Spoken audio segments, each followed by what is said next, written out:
Hello, hello, hello, hello. It's Friday the 13th. One of my favorite days of the year. I hope sometimes that we have more than one Friday the 13th in the year, but I think for 2025, we only have just this one Friday the 13th. So, how are we doing, Tony Man? I don't want to scare anyone, but I'm going to give it to you straight about Jason. His body was never recovered from a lake after he drowned. And if you listen to the old timers in town, they'll tell you he's still out there. Some sort of demented creature surviving in the wilderness, full grown up by now, stalking, stealing what he needs, living off wild animals and vegetation. Some folks claim they've seen him right in this area. The girl that survived that night at Camp Blood, that Friday the 13th, she claimed she saw him. She disappeared 2 months later. Vanished. Blood was everywhere. No one knows what happened to her. Legend has it that Jason saw his mother beheaded that night, and he took his revenge. A revenge he continued to seek if anyone ever entered his wilderness again. By now, I guess you all know that we're the first to return here. 5 years. 5 long years he's been dormant, and he's been hungry. Jason's out there, watching, always on the prowl for intruders, wanting to kill, waiting to devour, thirsty for young blood. Hello. All right. Yeah. Thank you. Thank you, guys. Thank you. I thought that was pretty interesting. Mm-hmm. That was probably ASMR. Yeah, let's shout out the early birds. JJ's here. He says hello all. Darfalina's here. She says hello. Hello, Darfalina.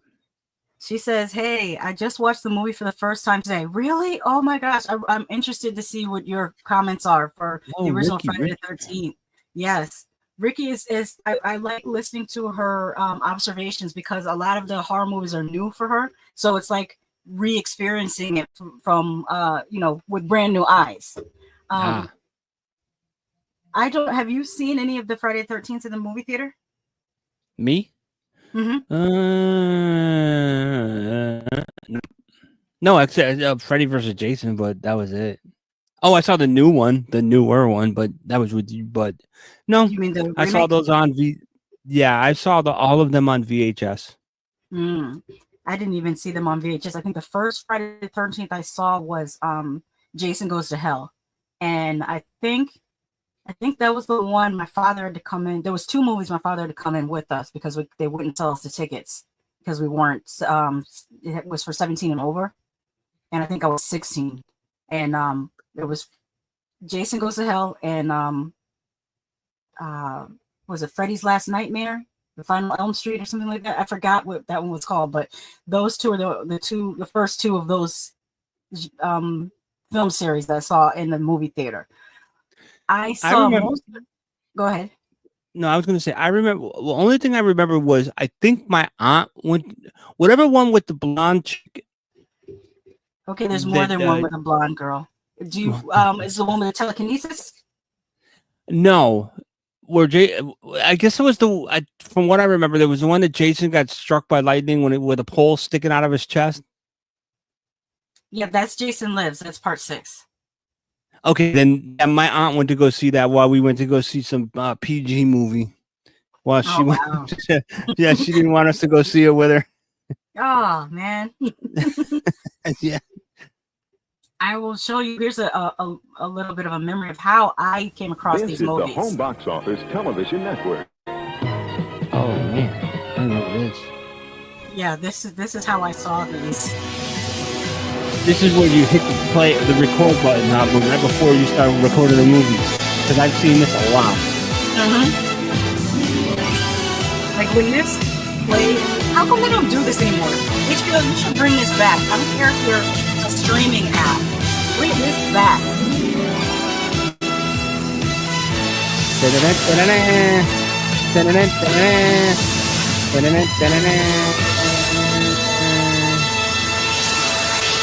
That's how I saw the Friday the 13th. The following feature has been rated R by the Motion Picture Association of America. Because there's more than, well, there's like 6 intros, but I put my favorite 2. If you guys remember this one. I remember this one too. Yeah. And when you saw this, you're like, okay, it's time for like the quote unquote new release movies. I think premiere. It was Saturday nights at 8 o'clock, if I'm not mistaken. Jazz looks in the house. He says, hey y'all, the old HBO intro. The memory. Yes. Yes.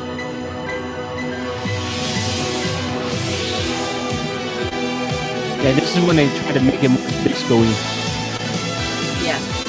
Can you imagine having to do this graphic on an old computer? Like it would have. I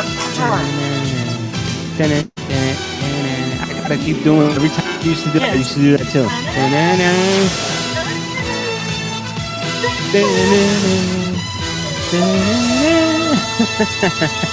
Yeah. And then Friday the 13th Part 4 would start. I've had this dream. The trailer? Yep. And it's raining. Young Kevin Bacon. Sounds like pebbles when it hits. Hi. What are you guys doing on this weather? Sound with my hands, only it doesn't work. Oh there. It just keeps getting louder and louder. And the rain turns to blood. It's just a dream. Are you crazy? We ain't gonna stand for no What's the weirdness vibe out of this here. look? When they try to remake it always bothers me that they wash out all the colors. Did you know that a young boy drowned here? Paramount was trying to flex, trying to remind everyone, yeah, His New name Line was wasn't the Jason. only people that did And today is his Yeah. birthday. Jesus Nowhere to Christ. run.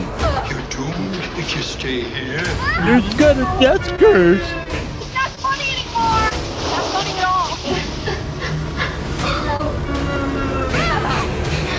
They're both dead. And he's That still was the there. worst scream. It was like We didn't find any bad- boy. really bad acting. But he must still be That was out great. there. What are you talking about? Okay, so what this question is also for the chat of what you guys thought of the very first Friday the 13th. Oh, we're getting live in the chat. So that when Ricky says simply because this would have been at nighttime, this HBO intro would have scared me. Because I wouldn't have known what was happening next. Yeah, I could see that. Paul Draws is here. He says, hello, happy Friday 13th. And Ricky Z says, God damn it, Ralph. Paul Draws says, this franchise is frustrating to watch. Oh, it is. Yeah. It was. You know what I did notice one thing before we get started, like really talking about it, was that I read part 2 was very people kind of frowned upon it. I rewatched it today and I was like, this wasn't even that bad. This was actually really good. But I'm sorry. surprised. I rewatched part 2 way more than I rewatched part 1. Yeah, I watched part 4 probably the most. Now, a lot of people give this movie grief for ripping off Halloween. And Sean S. Cunningham has said that he kind of did. Like he said that he watched Halloween repeatedly before he wrote the script and started working on Friday the 13th. But there's another movie this rips off that no one ever mentions. Do you know what that movie is? That other movie that we were Pieces, not Pieces. No. The with Cropsey. Oh no, that came out after, I think. Oh, or I don't know. Year, Then actually, the 1980 and 1981 were the best years for slasher horror movies because you had all these movies coming out in 82. The Burning actually might have been 82, but 80 through 82, oh my god, the best few years for slasher movies. But no, think earlier Psycho? than even. Yes. And why?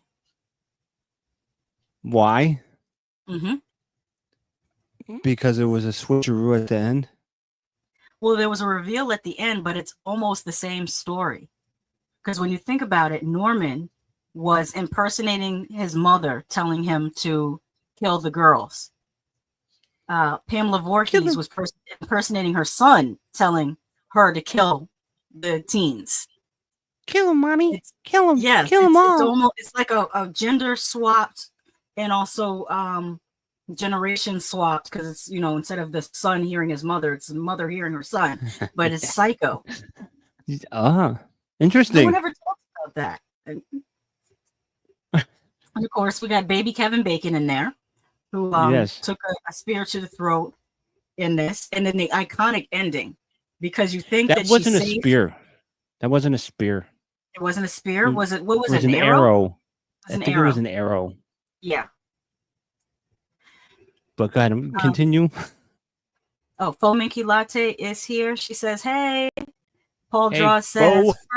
first movie is the most boring movie of all time, except Jason Mom is the best part. I disagree. I've seen way more boring movies. I don't think the first Friday the 13th is boring. Ricky says, all of the classic 80s slashers I've seen, not many. This wasn't as scary as I thought it would be. No, these actually were not too scary. Well, I should say to me, they've never been scary, but to my parents, they were, which is why we didn't go to the movies to see them. They took us to the movies to see Aliens. We saw Terminator 2, Dune, like anything that was sci-fi horror, they took us to see. I got to see the 1986 Cronenberg The Fly on my birthday, because that's what I asked to do on my birthday, and my mother took me. And yes, I think like most of what we saw, or if it was like vampires, werewolves, they would take us to see like American Werewolf in London. They took us to see Once Bitten, like stuff like that. We got to go to the movies, but slashers, my parents were like, no. And at first, when I was growing up, I thought it was because they didn't approve of slashers. Then I found out later that they were scared. Yeah. Imagine finding out your father is afraid of Jason Voorhees. I probably would have pranked them. But if we're talking about horror movies in the movie theater, I do believe I saw one, and it creeped me out. But talk about scarring you for life. Going to see The Howling in the movie theater, and then seeing the happy face stickers, you know, all around different places. Yeah. That is the freaky. That shit tormented me. Paul Joe says, my brain wasn't invested throughout part one. I could see it, especially if you're younger. This is a much slower pace than what you guys are used to, because current movies are a lot faster pace. Tom says, I was watching the horror Green Book watch along. Oh yeah. There was somebody else that started last night. What? I can tell you their channel because they'll probably still be streaming when we get off here. And clocking off some serious hours doing that shit, man. Yeah, this person decided they were going to do a I think I saved it to my watch later so I can try to find them again. That's history. Where's my watch later? There it is. They were going to watch all of the Friday the 13th. It's Stir D-O Vision.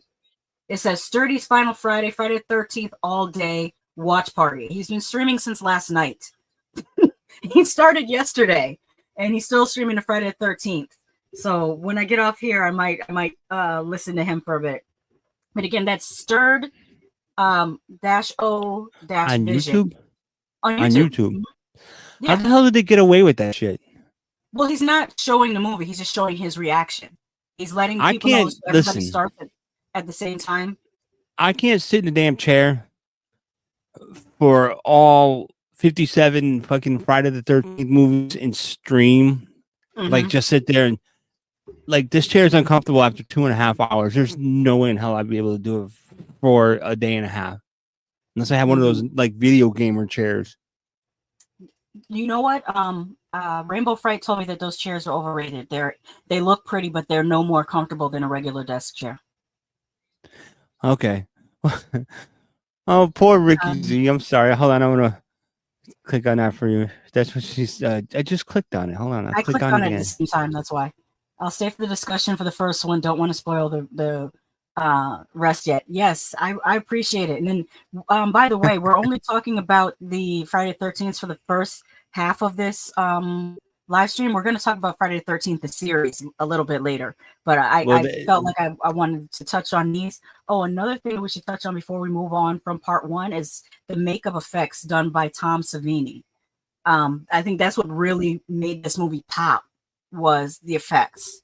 Even though it did. The MPAA made them cut a lot from the movie. He still did his thing. Like you can see the behind the scenes that he really did his thing. I'm surprised people didn't like part 2 because that's when we actually get the adult Jason. But hold on, before you finish that, Ricky Z, if you decide to watch Friday the 13th again because Tom Savini did it, and this is I'm not like telling tales out of school or anything, but when Kevin Bacon gets the arrow through the throat when he's laying in bed and the blood spurts up, it wasn't supposed to spurt up as hard as it was doing, but what happened? There was a bubble in the tube or something, so he blew extra hard and it came out like a lot, and they kept it in. That was yeah. That's what you call a happy accident. Yes. So that's just a spoiler, not spoiler, but a little information. But yeah, a lot of people panned it, part 2. I'm shocked. By the way, continue. I'm sorry. Well, you were saying? Well, I was just highlighting the special effects and the original look for child Jason Voorhees. He kind of looks like what's the character from Goonies? Sloth. It's giving that Baby type of Ruth? look. Yeah. Hey, you guys, yeah. Well, what would you? Oh, go ahead. I'm waiting. To ask a question? No, I was going to say what other do you remember any of the other kills besides Kevin Bacon in that movie? Not particularly. You don't remember I just did the cop when he was like, "Hey, what are you doing out in this weather?" Oh, well, that one you barely see it though. It's like almost it's just short of being a cutaway. Yeah, but you just see him saying, "What are you doing?" And then he goes, "Oh," like he got stabbed, and it's like that's not very. I remember the very first one with the teens upstairs in the loft, and they're like, "We weren't doing anything." And again, it's very quick. By the way, I love how the mom was like, "You guys, they weren't watching Jason, they were making love." Like, who says making love? Like, a child from the 70s or early 80s. I Farted is here. They say, "Hey everyone, look at this." Every time I see their default picture, sorry, it does make you laugh. All right, let's get into part 2, which I like I say, I rewatch way more than part 1. All right, Rick, come back in a few. Yes, we are introduced to Baghead Jason. And we do see his face for a short, like really quickly, but I captured some stills. He has hair now in this, and he's got his overalls. Like if you pay attention to his different outfits. And of course, I put the kill that I remember the most from part 2 in the top center frame. Those are the only ones you remember? From the 80s for sure. Ricky says, "See ya. Thank you so much for stopping by. Come back, man. Come back later." Anyways, okay, I was reading just movie trivia about this while I was watching it because, again, it was like kill, slow, kill. Like, so during the slow part, I was reading the trivia, and the reason that they picked the bag, why the director picked the bag? Because he said that Jace, that was the only thing, that was the most obvious thing that would be around him at that time. Like, that's the most common thing would be a bag. When he was in that shack or whatever. So that's why he made him wear a bag first. But I also heard that this movie, and this is just from what I remember, I'm not like reading this, but so forgive me, but this movie was cut down from a rated X to a rated R. Oh wow. Well, it was the height of the video nasty, so I think they were trying from what I heard. What I heard, we saw a lot of the kills, but they were more gory than what they showed. And I was like, damn, I wish I could see that cut. But also, the girl, when got the spear through the back in the bed, she had before they had sex or whatever, she got up and walked around, and it was like full nudity, frontal nudity. But Paramount cut it out because she was too young.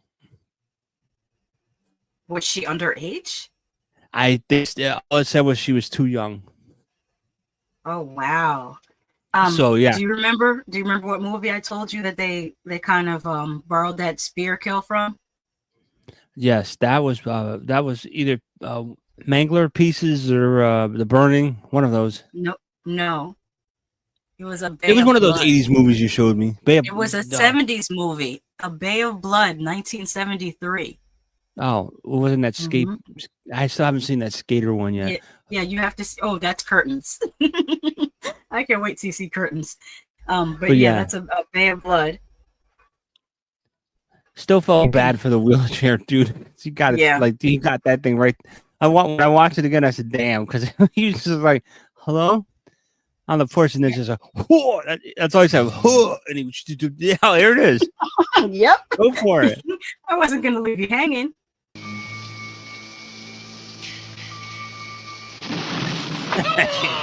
Yeah. Down the stairs. How did they get the wheelchair to go down the stairs like this? And the zoom in is great. I just want to see that again. Sorry. Let's see that again.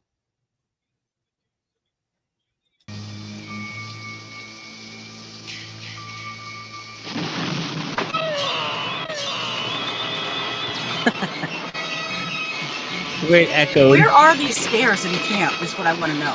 That's what I don't know either. I was wondering that because they just disappeared for some reason. But yeah, the dude that got caught with the rope lasso and was hanging upside down. Mm-hmm. And she was like, "Don't go anywhere." And Jason cut her.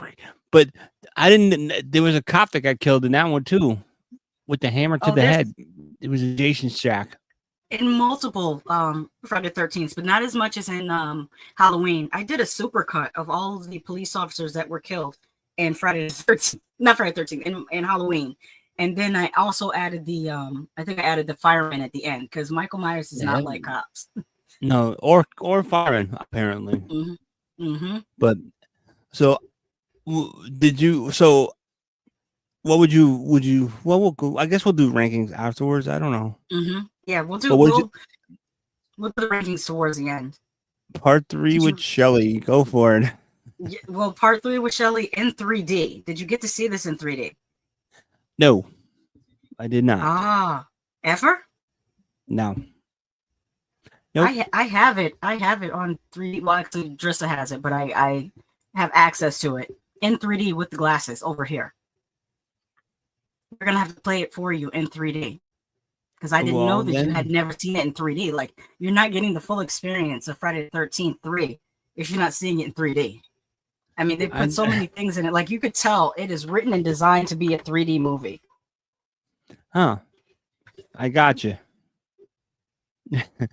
But yes, this is the one where Jason gets his hockey mask for the first time, that he gets it from Shelley. And who is more annoying, Shelley in this or Franklin in Texas Chainsaw Massacre? Damn. Him, Shelley. I'm gonna ask it to the chat and also the replay gang. People are watching this on the replay. Also to comment, who is more annoying, Shelley in Friday the 13th 3 or Franklin in Texas Chainsaw Massacre? I wonder what they'll say.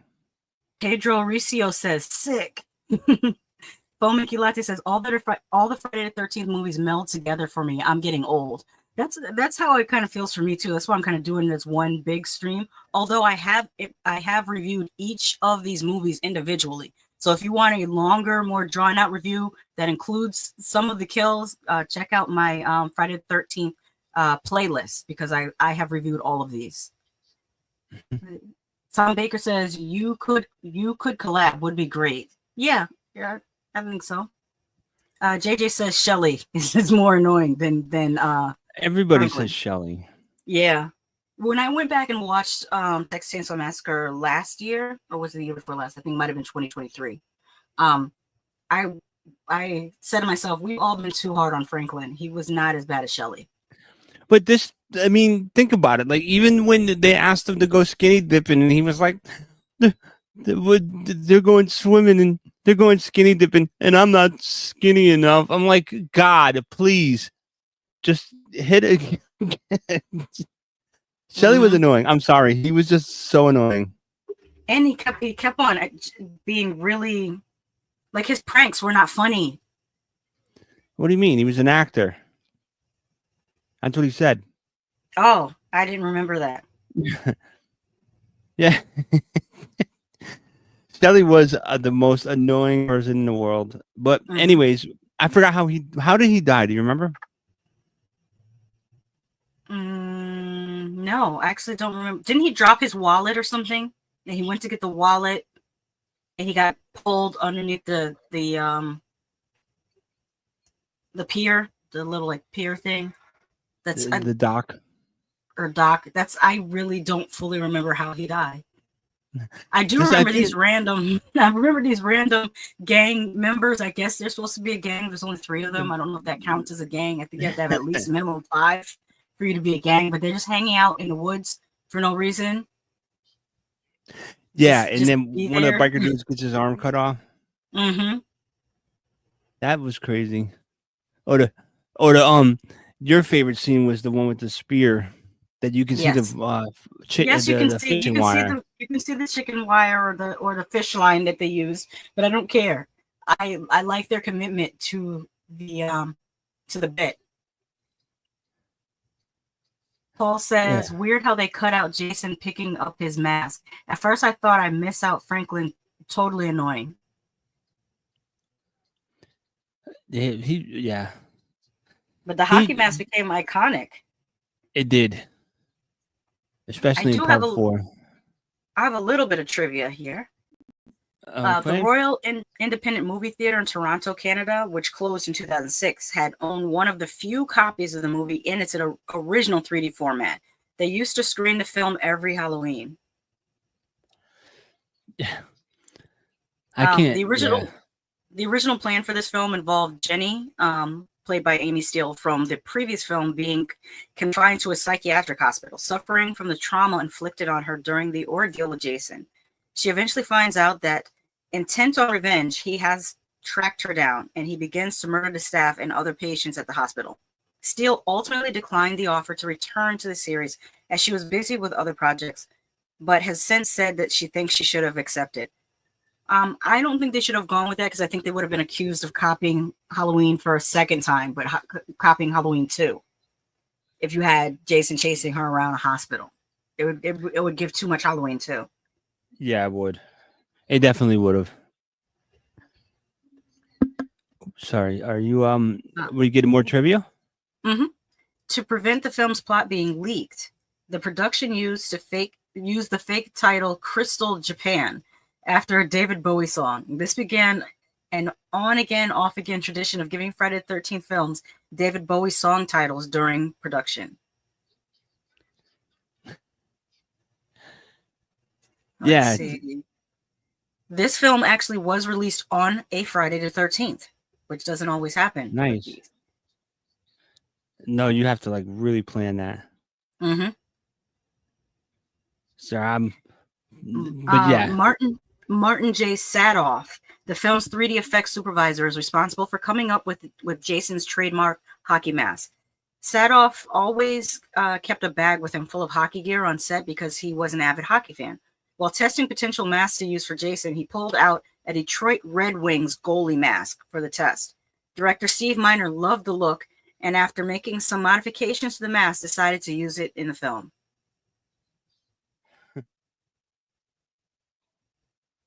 Yeah. See.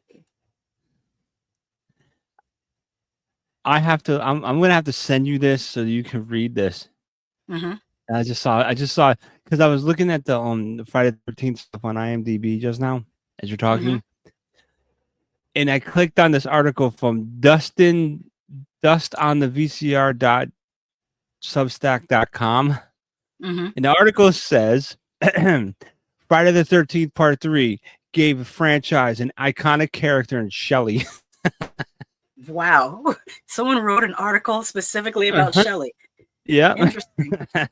Yeah. Here's another little tidbit. At around 1 hour and 4 minutes in, when Debbie first opens the Fangoria magazine while laying in the hammock, the article she flips past is about Tom Savini, who was in charge of makeup and special effects in the first Friday the 13th. Do you know what movie he worked on when Friday the 13th 2 came out? No.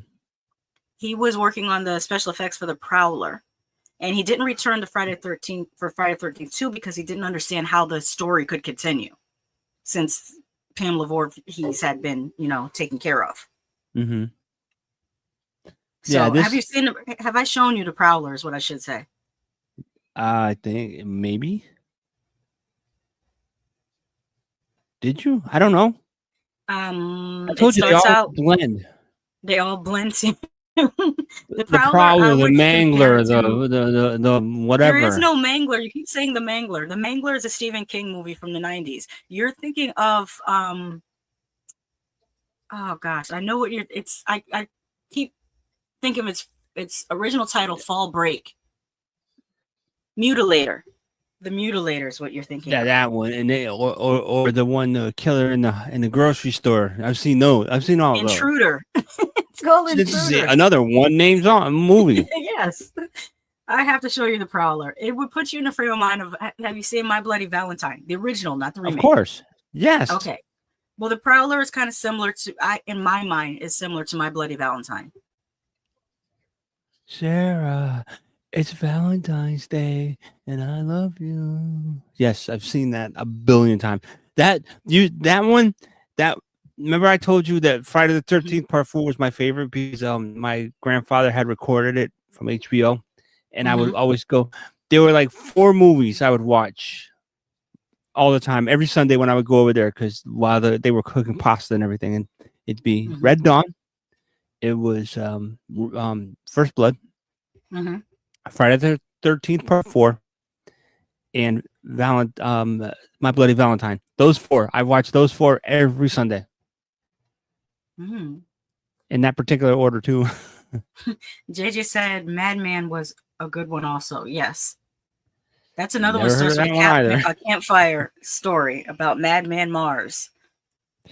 I gotta get you caught up, Tony Man. I gotta get you caught up.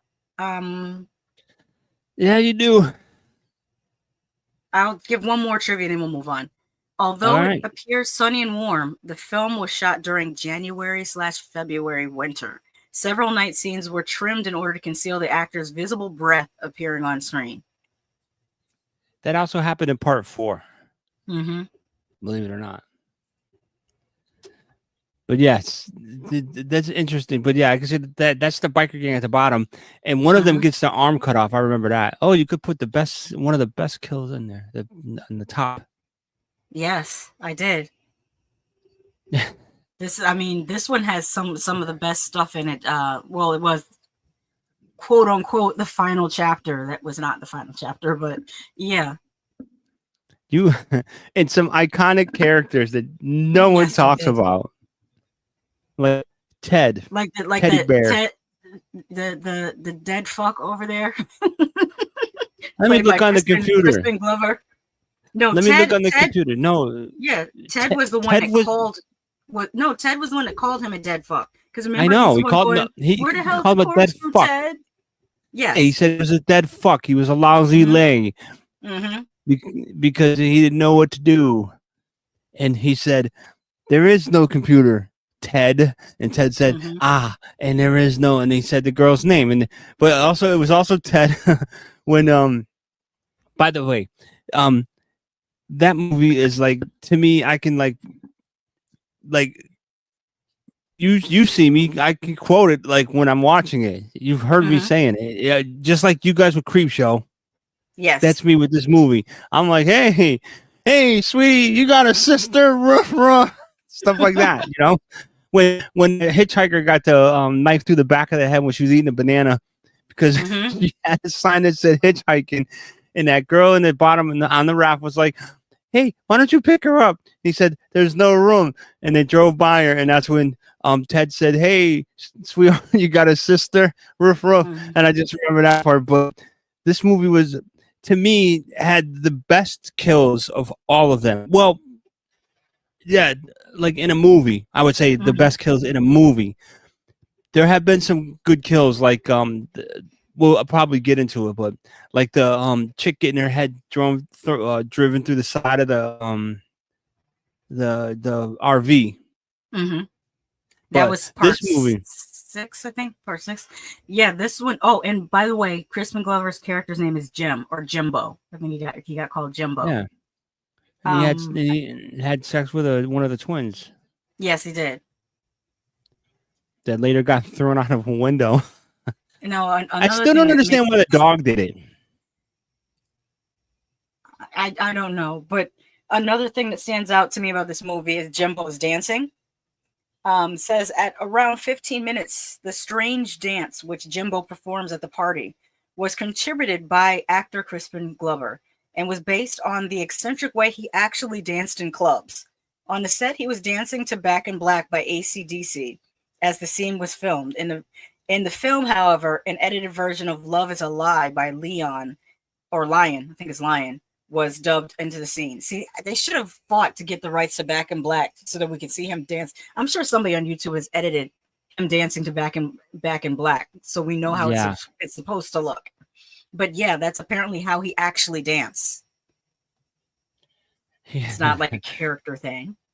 This is a big spoiler. At around 1 hour and 18 minutes, and Corey Feldman was legitimately terrified during the window shot. As per series tradition, Jason was played by yet another stuntman in the final chapter, this time Ted White, a seasoned veteran of 40 years who had doubled for Clark Gable and John Wayne. He did not like Feldman, calling him the meanest goddamn little kid he'd ever dealt with. When it came time to film the famous scene near the end, when Jason reaches through a broken window to pull Tommy out of the house, White got to act out his frustration. They had worked out the timing of when White would grab Feldman beforehand, but during filming, White waited a couple beats to the point that Feldman assumed the stunt had gone wrong. So just as he let his guard down, White grabbed him exactly as you see in the film, meaning Feldman's screams of horror were completely authentic. Yeah, I don't understand that. Like, he threw the hitchhiker dude through the window with a hammer stuck in his temple. Remember that? Yes. And then, but he grabbed Corey Feldman through the door, Through a window. through the broken window, I guess. No, I think he broke the glass and grabbed him, if I remember correctly. Yeah, that movie was the best, man. Mm-hmm. Tom Baker says only saw the first 3 movies, and then he says long ago, and also this was before Basket Case. Basket Case is another great one. I love Basket Case. What's in the basket? My brother. you have to have seen the movie to get that joke. See, there you go, quote movies again. Yes. At the time, this installment in the series contained the most nudity and gore. Thank you. That's probably why I liked it. Going up. But the best, I honestly thought that the one the Jason kill with the machete through the head, and then he fell face forward and then slid down a machete with his eye moving, like his eyebrow was going up and down still. That was one of the best kills, like, of Jason. Like, how do you come back from that? Also, Tom Savini returned to this particular installment. I think I have another slide. Yeah, there it goes, with some of his work on that beautiful segment where Jason's head slides down his own machete. You know what? Tom Savini did all the makeup and all the effects, right? Well, he has an effects team that he works with, but he tells them what to do. I think certain projects he works on himself, like this head, for example, he'll work on himself, and then I think that's the actor that's holding the head. And then like certain smaller things, like an arm getting chopped off or someone's throat getting sliced, he might delegate that to one of his assistants. Well, what was your most memorable kill out of this one? The final one with the that's why I have it up here. That head sliding down a machete, and also it was blinking. The eye was blinking. I should have Yes, it pulled the was. video for it. I really should have pulled the video, but I wasn't thinking. I mean, like, but like as of campers, who did you enjoy the best? Was it the what's his face, Jimbo? I would say yes, because it's so sudden. And it's a 2-4 because he's like, where the hell's the corkscrew? And he gets hit with the corkscrew in his hand. And then right after that, he gets a machete to the face. Not machete. No, cleaver. Meat cleaver. Meat cleaver. I misspoke. I meant to say meat cleaver. Mine was the that was good, but my favorite was the when the girl and the dude were in the shower doing what we're doing, and she comes out and she gets the basic axe to the chest. And she falls. But the dude in the shower, when he turns the light off and he's like, whoops, drop my bar of soap. You want to come pick it up? And then Jason goes through the glass and he pushes on his face. And he, like, you hear the skull go as he's crushing his head, but you see him pushing, like his head folds up. I thought that was one of the best. Oh, it's very interesting because I have a spoiler about that. A spoiler and trivia about that. Due to the production's low budget, several actors had to perform uncomfortable or dangerous stunts themselves, including Judy Aronson, who was required to remain submerged in a lake in near freezing temperatures, and Peter Barton, who was actually slammed into the shower wall when Jason attacks him. So no, that wasn't effects. That was him getting slammed into the wall. Really? Yes. Ted White, who portrays Jason, advocated for several of the actors, requesting that Barton be allowed to use a crash pad and threatening to quit when director Joseph Zito refused to allow Aronson to get out of the lake between takes, which was so cold that she started crying and got hypothermia. White and Zito ultimately developed a combative relationship on set, which resulted in White demanding his name be removed from the credits, calling the film, quote, a piece of shit. Wow. Yeah. Well, it's important to not abuse people when you're making movies. I don't think that that's necessary. No, especially definitely since they could have used forced perspective. What they could have done is had like a tank with warm water, and well, barring the budget, because they did establish they have a low budget, so obviously they didn't have money for this. But if they had the money, they could have made a tank with warm water, and then you shoot it in forced perspective, so it looks like she's in the lake, but she's actually in front of the lake in a separate tank. There's a way that you can film that to make it look like she's in the lake, but they didn't have the money to do that. Yeah, but the two of them, the one that got the spear through his genitalia also, because remember the girl got killed first, and then he had to go in the water. And if you watch the movie, when he steps in the water first, you see him go like, ooh, like it's cold. But yes, she was my favorite. That, like I said, this was my favorite movie. This is like me talking about Predator, or like you talking like I could talk about this. I can do a whole show. Paul says, forgot there's two characters named Paul, one decent and one blah. Let me go up here and respond to this. Tom Baker says, but Rob Bottin's style was unique. It was. If I'm not mistaken, Rob Bottin is responsible for the effects work in The Thing, which hasn't been topped to this day. Like it holds up, and no one has topped it to this day. Let me. No. But yeah, this was the final. Another thing about Corey Feldman. According to Jason performer Ted White, Corey Feldman maintained a bratty attitude on set. Feldman maintains that this was due to poor treatment by director Joseph Zito, and that during filming of the scene in which he attacks Jason with the machete, he was pretending that the sandbags he struck were Zito. Even with his attitude, White stated in interviews that Feldman was a very impressive actor. So at the end, when Feldman is yelling, die, die, die, and hitting what's behind the scenes is sandbags, but what the audience sees is Jason, he was actually thinking of the director. He was so upset with the director. Which makes sense, because you see what I just read about what the director did to the what's her name, Judy, having her in the freezing water and stuff. Seemed like nobody really liked him. All right, shall we move on? So we move on to part 5.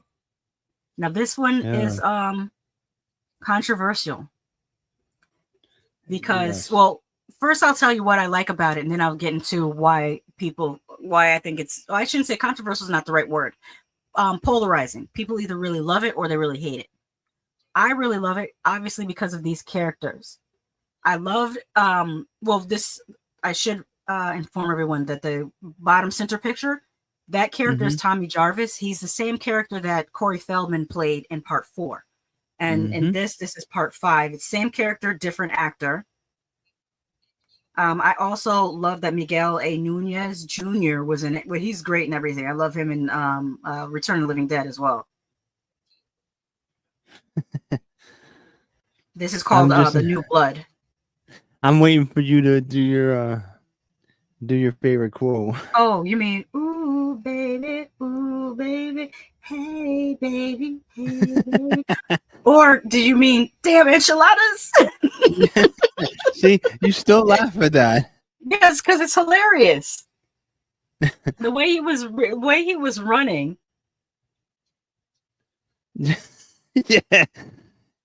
I'm just laughing at I think you somewhere have a sticker, right? Was sticker with him saying damn enchiladas on it? Yes, I do. I do have that sticker. Yeah. Anything else? Wait, Anything? I quoted this. I quoted the wrong thing. I said a new blood. This is a new beginning. Sorry. I know somebody watching this later is gonna go, what is she talking about? It's a new beginning. Yes, I meant to say Friday the 13th, a new beginning, not a new blood, a new beginning. Yes. But what was I gonna say? Yeah, John Shepard picks up the role of Tommy Jarvis from Corey Feldman. I think the kills in this were pretty good. I spoke about what was the little boy's name? Was it Roger? I feel like his name was Roger. I know Miguel's character was called Demon. I don't know why I remember that. Here, if I say to you, you're gonna get it, bitch. What are you gonna say? I don't remember. I don't get that. Lighten up, Demon. You'll feel a lot better after you shit. Oh, after you take a shit. Yeah, lighten up, Demon. After you shit. I'll feel a lot better if I'm out of here. I'll feel a lot better if I'm out of here. This shit box is gross. And then what did she say? You remember? You better watch out, or the snake's gonna crawl up the copper and bite you in the ass. But yeah, he was like the man in the movie. But I'm sorry. Does actually make an appearance in this in a flashback where he's like standing in a little yellow raincoat, and I think he sees something. I forgot what he sees. I just remembered the flashback to him in Reggie. That was his name, Reggie. I was calling him Roger. Reggie was the little boy who spoiler alert, survived. So he is a black horror survivor, and I dig that. That's nice. Now, why is this movie controversial? Why is it polarizing? Because Jason Voorhees does not appear in this movie. Do you remember that? Yes, and I was very upset about it. They tried what they tried to do. They tried to make a new Friday the 13th, like twisty, like the original Friday. They tried to do it again. And it was just some other guy. I forgot. I don't remember what his motivation was for impersonating Jason. I don't remember what his motivation was. Yeah, that like you can't you can't put the genie back in the bottle. You know what I mean? Once it's out, it's out. So you don't try to do it again. The same, no. That's my opinion. Some notable moments in this is random breakdancing girl up in her room. I thought that was cool because the character Tommy Jarvis ends up. This doesn't take place at a camp at all. It takes place at a youth home. Like I would say, it's kind of like a foster care type home for children that don't have anywhere else to stay. I think it's that type of home that Tommy Jarvis is in, and then there's a random girl there that just breakdances in her room, and it's a really cool scene. It's just there, just to be there. Did she say, "Sorry, bad chop suey"? No. JJ remembers the motivation for the killer. They killed his son. I think it was the paramedic Roy. I think you're right, JJ. I think you're right. I just for some reason could not remember. Tom says singing. I just screened a video of him singing and it's terrible. It's so bad. Don't you besmirch a sense of millennium. Oh, you're talking about you gotta go up. You gotta go up to the beginning. Don't forget Comeback King. You forgot I'm the comeback king. That's Look, a Feldman song too. Tom Baker went off on Look, you didn't click on these? That Corey Feldman is not well known here in Europe at all. Then Tom Baker says he's a weird guy. Then Paul Draw says, like seeing the same actors in Return of the Living Dead. Oh baby, yep. Mm-hmm. And then Paul George is asking why. I mean, Tom Baker's asking why he's famous. Like, Corey Feldman was a child star actor. He started in commercials when he was 2 or 3 years old. And then when he was about 14, he started like really looking up to Michael Jackson and admiring him so much that he would start dressing like Michael Jackson. And Michael was very friendly to him. He I think he hung out with him a couple times, and that only made him like idolize him even more on an almost unhealthy level. Like he's trying to become Michael Jackson, although he cannot sing nor dance like Michael. He does dress like Michael. He still tries to this day. He still tries to dance like Michael Jackson in his videos. But he has said that there are a lot of perverts in Hollywood, but Michael was not one. He said Michael never did anything, weird to him, and that he felt like they were trying to railroad Michael because Michael owned the rights to mad musicians' work because he bought the Sony catalog, which contained the rights to the Beatles music along with hundreds of other artists. And that's a lot of power for one person to have. So according to Feldman, that's why they kind of tried to set Michael up to look like he was doing shit he wasn't doing so they could try to take those assets from him. But I wasn't there. I can't say, one way or the other. But that's why Corey Feldman is famous. And also, he was one half of the Coreys because there was another young actor named Corey Haim. Corey Haim was a child star. He was the little boy from Silver Bullet. If you ever seen Silver Bullet, that was Corey Haim. And the two of them were good friends. And they also shared a story when they had a reality show back in early 2000s. I think it was called The Coreys. And the reality show was kind of, at first it was fun, but then it went dark because they started, Corey Haim wanted Corey Feldman to speak publicly about their treatment in Hollywood as child stars and their assault of people sexually assaulting them as child stars. And people were trying to speculate who they were talking about. And they were naming what movie and what set. And so some people thought that it was allegedly Charlie Sheen that did this to them because they said they were drugged also. It's really, really horrible what happened to them as child actors. But yeah, they were very, very famous. They were on magazines, Teen Beat and stuff. They and to answer your question, why was he famous? Was because in the beginning he started off in a movie called Gremlins. Mm-hmm. And he was also in Goonies first. I think he was in Gremlins first because he was. Okay. Yeah, he looked smaller. He was in Gremlins. He was in Goonies. He was in License to Drive. He was in a lot of 80s movies that were very The Lost popular. Boys. He played one of the Frog Brothers in the Lost Boys. Yeah. So yeah, he was movie wise. He was he was up there. Yes, and I think he should have. Well, he did continue because he was in Puppet Master versus Demonic Toys. He was in that. That's like the last thing I saw him as an adult actor. But yeah, he wanted to lean more into music because that's his true passion. But he's just not the greatest at it. But he has gotten a fandom that I don't know whether they're just ironically supporting him or whether they really truly love his music. But he does tour. He has concerts. People pay to go. So I mean, no, yeah, I play them just because I know that it makes people uncomfortable. Paul Draw says that he was a Ninja Turtle, Donatello. I didn't know that. Interesting. But yeah, go ahead. Oh no, you were starting. Go ahead.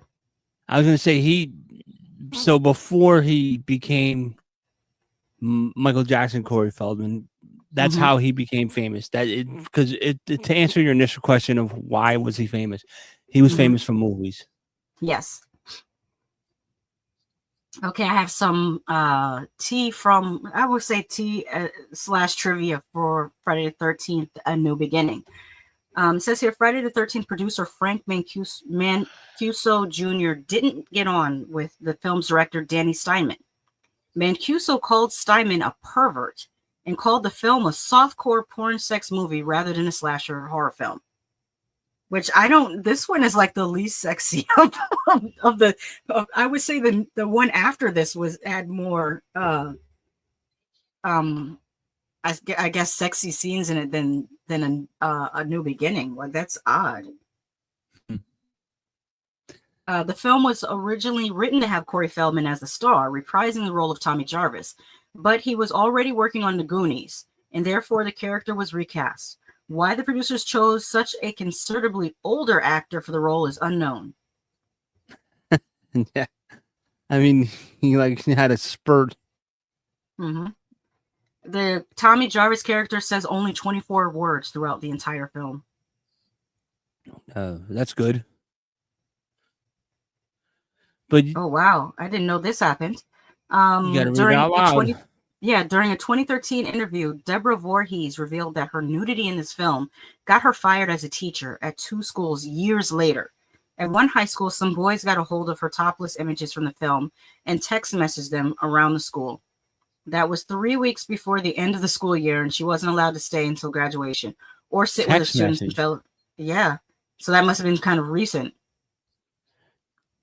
Yeah. It devastated her. She went to the principal and said, look, I understand people are worried about this nudity thing, but it's not as if I'm going to go tell a young girl to go pose nude. Not that there's anything wrong with it.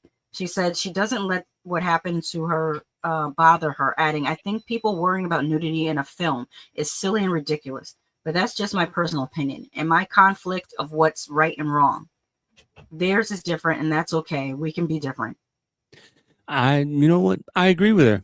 I agree with her because you can't watch a horror movie and go, oh my God, why are they showing him naked? But then he gets his chest ripped open and you go, oh, that was awesome. It's just, you can't do that. It's just like, they go hand in hand, sex and violence. People, I don't know. That's just let me get off my soapbox. Any more interesting facts? Yes, this is the first film in the series where Jason is actually referred to by his full name, Jason Voorhees. In Friday the 13th, Friday Part 2, Friday the Final Chapter, he is only referred to as Jason, while he is not referred to by name at all in Friday the 13th Part 3. Nope. Tommy's opening dream was different in the original script and arguably made him seem more of a suspect later on. It opens as a continuation of the ending from the previous film. A young Tommy is taken to the same hospital as Jason's corpse. Then, in a sudden fit of psychotic rage, he winds up attacking half the hospital staff trying to get to the morgue to find Jason's bloodied body. Once he has finally found the body, Jason suddenly rises from the autopsy table. Immediately after this, the adult Tommy wakes up in the van en route to the Pinehurst house. Interesting. Something else for people not liking this, A New Beginning was a hit at the box office. Frank Mancuso Jr. was so pleased with the take at the box office opening weekend, he called up director Danny Steinman and claimed the numbers were like the golden times. Though while being a financial success, the film made quite a bit less money than Friday the 13th Part 3 and Friday the 13th The Final Chapter, as well as receiving a lot of negative fan reception. Because of this, Jason was brought back as the main villain and has been the villain in the series ever since. I remember seeing this in the video store, and I never rented it. Specifically why I didn't rent it? No, why? Because of that hockey mask. Because it looked too new. I was like, yeah, I don't it does watch look this. hokey. I'm like, it's not even a hockey mask that he would wear. Yeah, it looks well. That's the clue that it isn't him. In my opinion, I think that's what it was meant to be, like a blatant clue. Yeah. Yeah. Except for Miguel Nunez and that this one was like to me. Mm-hmm. It has its fun moments. Speaking of the ratings, 1 month prior to the film's release in the United States, the MPAA demanded that 16, that's a lot, 16 scenes featuring sex or graphic violence be edited in order to merit an R rating instead of an X. The film ultimately required 9 trips to the MPAA before finally being granted an R rating. I hope that these are all re-released in their original form because I want to see it. So then this one would have been on the Videos Nasties too, like part 2, because Probably they wanted to give that one rated X. They like, It probably make more sense, and it might be more enjoyable. Mm-hmm. You know, I was right about what I said about the mask. I just scrolled down and it says the hockey mask in this film has blue markings on it instead of red ones, foreshadowing that the real killer isn't Jason at all. Yeah, but yeah, I believe, honestly, I think you're the one that showed me this, because I stayed away from it. I didn't watch most of them until, because 4 was my cutoff. Mm-hmm. Like 4, and then I watched Jason Takes Manhattan because I thought it was New York. Mm-hmm. But other than that, it was like, Oh, one thing I did like about part 2 that when I was watching earlier, when they showed him, and I'll bring this back up later on. Maybe I'll save it for later on. Go ahead, keep talking. All right, I think we can move on to the next one because we really I focused on this one a lot. Hard Body Karate. Let's get into this. Is the New Blood, right? No, this is not the New Blood. I keep jumping forward of myself. This is not the. I don't know why that one is stuck in my head. This is Jason Lives, part 6. This is the one you were talking about with the pole and the right there. Yep. This is the third movie where Tommy Jarvis is a main character, but he's played by a different actor. Third iteration of Tommy Jarvis. Yes. And this one came out in 1986. This time, Tommy Jarvis is played by Tom Matthews, who we also know from Return of the Living Dead, because he was working at the Anita medical supply place. That's him. Was he the one up in the attic? Yes. Well, at the end of the movie, yes. But he remember he was working with the older guy who was telling him about how Return of the Living Dead is not a movie. It happened for real. Yeah, but so him and that old guy were the ones that were holed up in the attic, is what you're telling me. Yes. Okay. Where they were locked. I think they were locked in the chapel. They were locked in the chapel. They weren't. I don't think they were held up in the attic. They were locked in the chapel. Towards the end, people tried to go in the attic to get away from them. And then he turned into a zombie, because I remember him talking to the girl like, "Hell," like, remember? Yes, I can smell your brains. Yes, that was him. Okay, that was him. All right, that was him trying to get into the attic. Oh yes, okay. JJ says Horseshack from Welcome Back Kotter is in this one. Oh, didn't realize that. I am the Ice Lord's in the house. He says Happy Friday the 13th. Happy Friday the 13th to you too. I hope you're doing all right. Yes, Ice Lord, you missed my monologue in the beginning.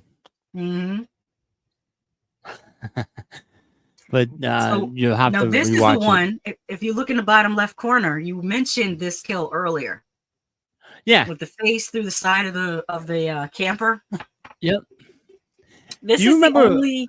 Like I say, do you remember when I don't know if you might not have done it, but I remember I used to go into B. Dalton booksellers back when B. Dalton was around, and they would always have a movie section, and in the section you could get the novelization.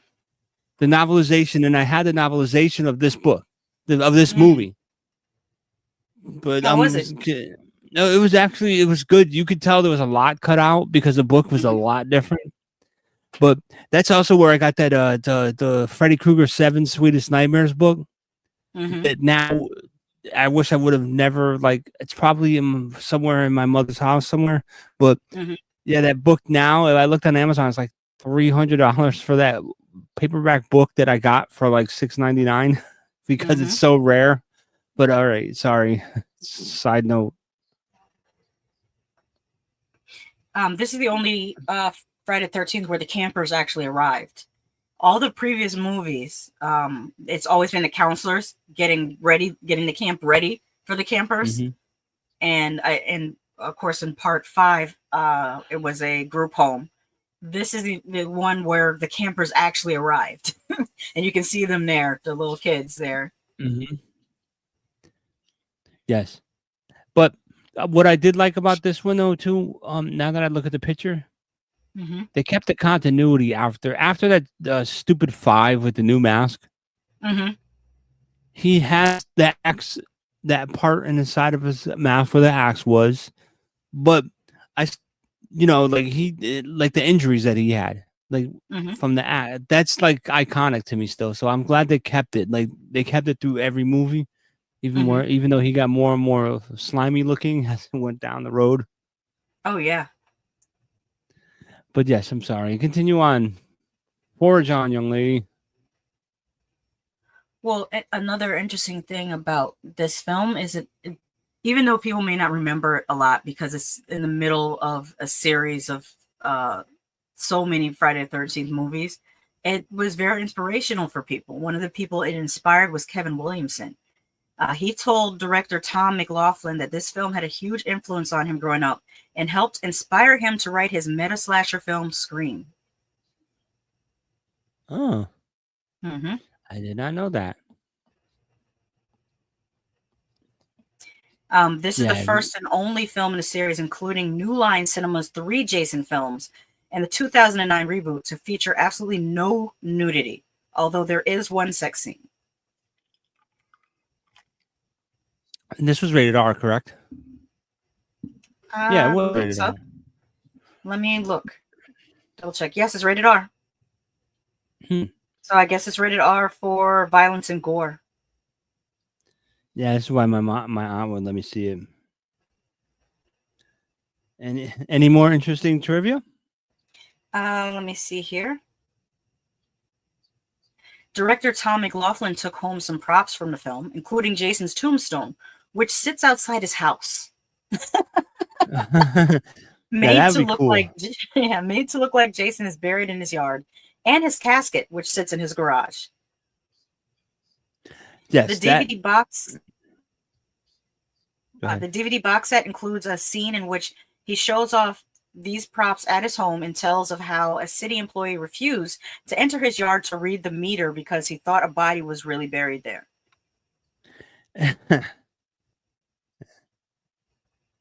Yeah, well, I guess that's a good thing. Like, I would like to direct a movie just to keep a prop of the movie, because I think it's pretty cool. But here's a fun fact. I never noticed this. The little girl who keeps having nightmares is called Nancy. You get it? Yes, of course I get it. It's been interpreted by many fans as a nod to the name of the protagonist in A Nightmare on Elm Street, played by Heather Langenkamp. However, director Tom McLaughlin actually named this little girl after his wife, Nancy McLaughlin.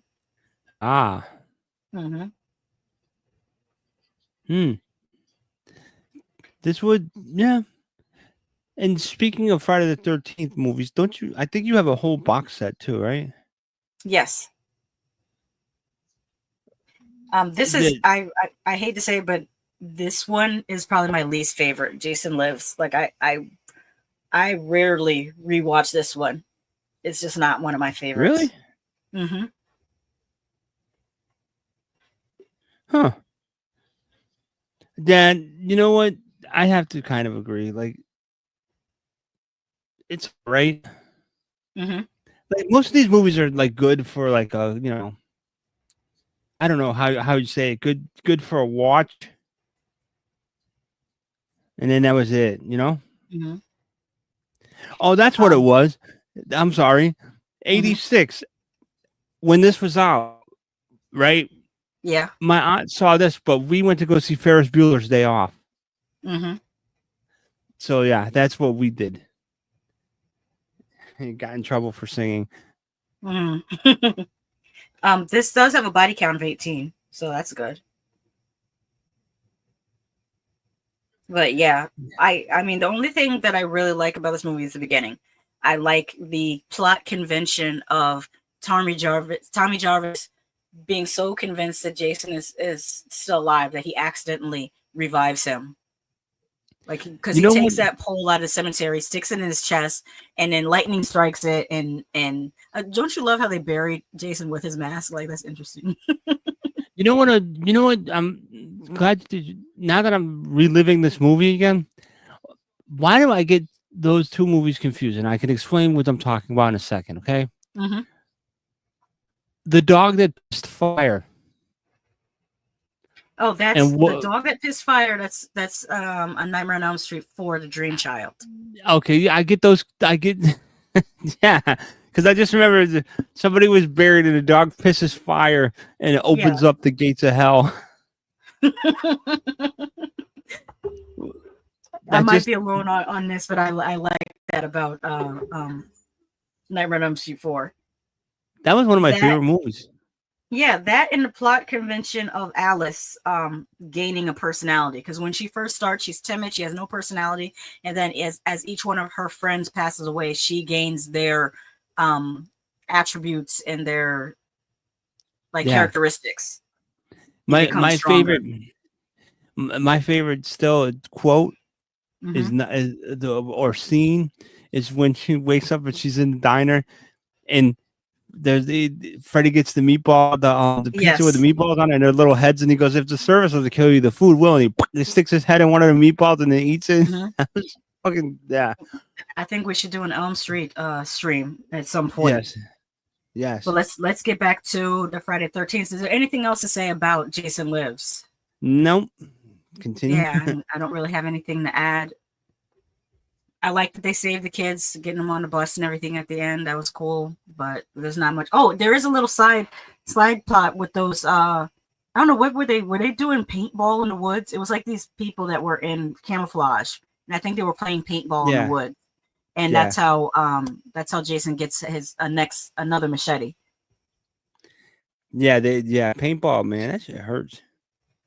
And I think this is kind of how he gets known for having that machete. Because in a lot of the earlier installments, he used whatever was around him to do his kills. I know. Whatever is closest to him. Meat cleaver, harpoon, arrow, whatever is close to him. There's also one he did. He used gardening shears one time too. Yeah. But he's mostly known for this machete. Shout out to The Burning. Mm-hmm. With the garden shears. Tom Baker has a question. Did they have a lot of Friday 13th merchandise in the 80s? Not that I remember. Horror merchandising was not really huge in the 80s. I think it got better in the 90s. But in the 80s, it was mostly posters, maybe T-shirts. I can't think of when they first introduced the figurines. I can't recall what year. I mean, if you think about it, back then, typically, liking horror movies was also like akin to liking rock and roll music. So you were like Led Zeppelin, not even Led Zeppelin. Iron Maiden. They thought you were a devil worshiper. Yes, I was about to say if you were a horror fan, people treated you like you were a devil worshiper. That you were. Look at evil. them. You like horror movies and you like heavy metal. So you were evil. I asked my mother because I had my Fangoria posters on the wall, and I went away to college. When I came back, it wasn't when I went away to college. It was when I spent the summer with my grandparents, and I came back for my senior year of high school, and all my posters were gone. And I asked my mother why she threw out my posters, and she said because she didn't want people to judge her, because people would think that something was wrong with her daughter for having these posters. Yeah, that is so funny. Yeah, because like even I remember in elementary school, if you walked around back then, even in middle school, when you walked around with like a Fangoria, people would look at you kind of weird. Oh yeah. What the hell? Yeah, like, You oh, like that's that that girl with stuff? the Fangoria. Ew. Yeah, yeah. Like, Gross. oh, don't talk to her. Mm-hmm. Yep, it was all the Um, time. Fominky Latte says it's easy to get slimy if you've been a zombie for over 20 years and been bathing in algae water. Yes. Ice I'm Lord's Ice right. Lords. Yeah. First, you had Garbage Pail Kids to break the ice. Yes, That's I had right. hella Garbage Pail Kids. Oh my god. All right, let's get Mama into Veronica. the one that was stuck in my head all day, the New Blood, finally. This is the one, this has a lot of lore associated with it because this is the one that was originally supposed to be Freddy versus Jason, which is why there were scenes shot in the basement. Like if you see the image in the top right corner, how she's in the basement, that was a Yeah. set that was built already when they were trying to do Freddy versus Jason. And then they ended up having to retcon it and change it into essentially Freddy versus Carrie because her character is pretty much Carrie. Like she has telekinesis, You and mean she Jason has to versus battle. Carrie? Say it again.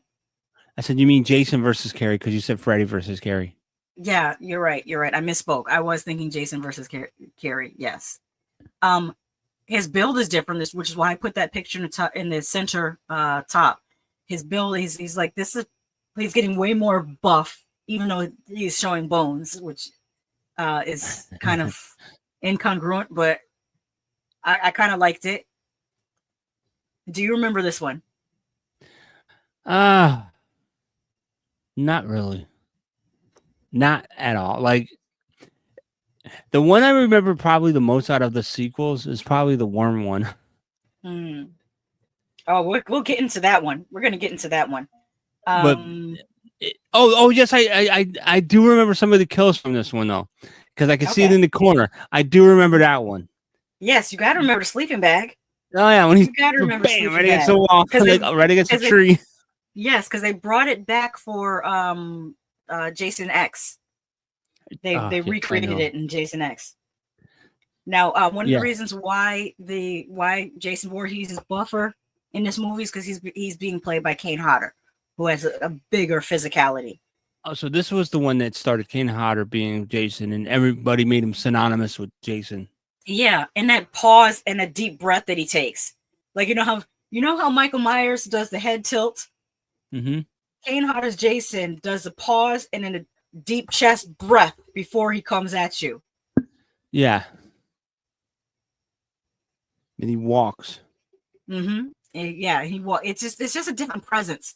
Like I think all of the different it's mostly stuntmen that play Jason more so than actors, but all the stuntmen did their thing playing Jason. But there's something about Kane Hodder's Jason, in my opinion, that has more acting in it, not just stuntman. Yep. Ice Lord says I love those. Paul Draw says gonna watch The New Blood. And Paul says this one has two voice actors that I recognize of the 80s and 90s. Ah, interesting. I also cosplayed Homegirl there that has the overalls on. I cosplayed her for my review of this.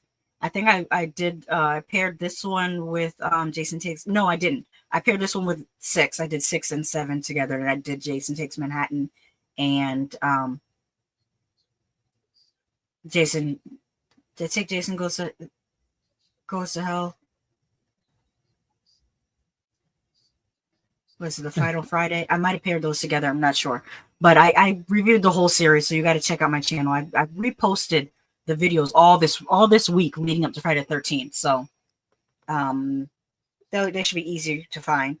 You ready for some trivia? Just go for it. During filming, Kane Hodder's dressing room was a quarter of a mile down a dirt road. One night filming ended at 2 a.m. and while still in Jason costume, he decided to walk through the woods on a path to his dressing room. As he was walking, someone approached him and asked him if he was with the movie. He didn't reply because he thought it was a pretty stupid question to ask, as he was standing there in full Jason costume. When the man asked again, Kane took a lunge at him and grunted. The guy took off, tripping and running. The next day, director John Carl Buchler told Kane that the local sheriff was supposed to stop by, but he never showed. Excuse me. Kane Hodder was good for that kind of stuff, I guess, huh? I mean, I'm asking someone that actually met him. Yeah, he's really, really cool.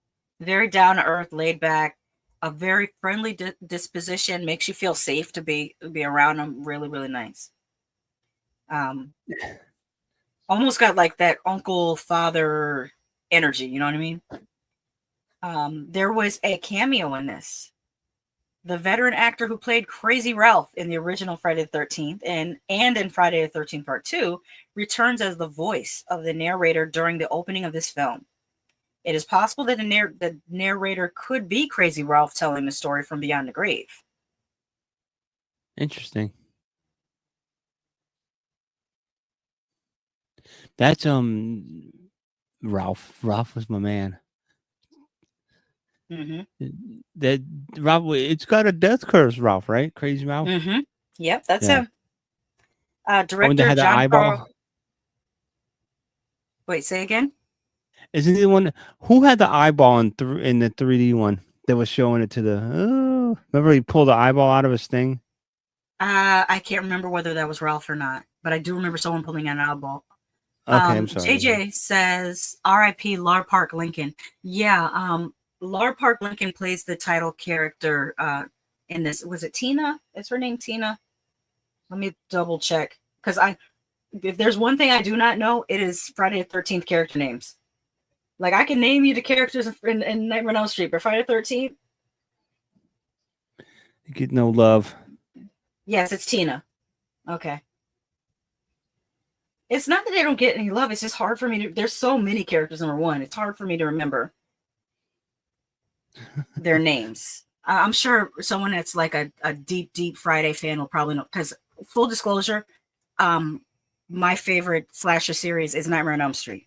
I do enjoy Friday the 13th. I do enjoy Halloween, but Freddy Krueger is that's my favorite slasher. My second favorite would probably be Chucky, and it's the shit talking. I enjoy the shit talking. Where was I? Oh, director John Carl Buechler has publicly fumed many times over the years about the number of edits required by the MPAA to avoid an X rating.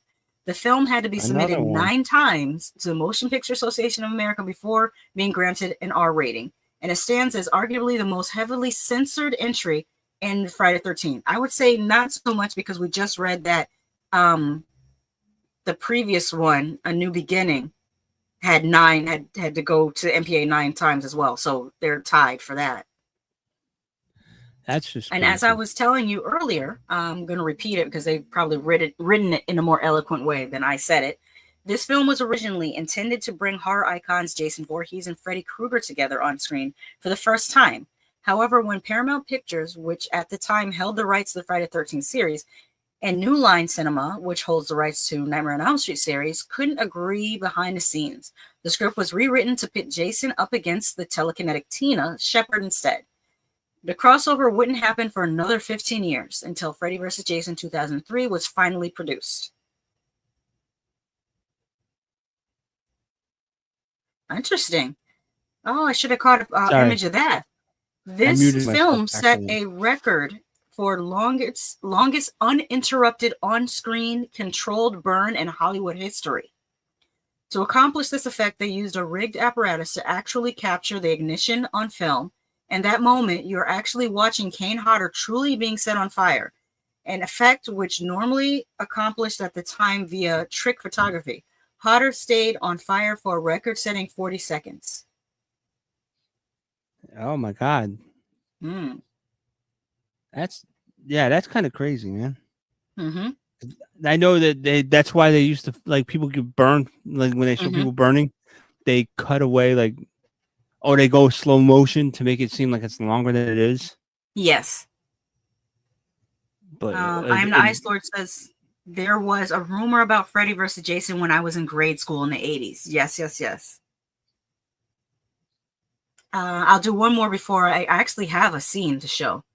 Kane Hodder said he had difficulty with the scene where he kills the camper in a sleeping bag by bashing her into the tree because the dummy and fake blood inside was heavier than he thought it would be. The scene required a number of retakes because he kept swinging as hard as he could, but no matter how hard he swung the sleeping bag, he couldn't get it to look right.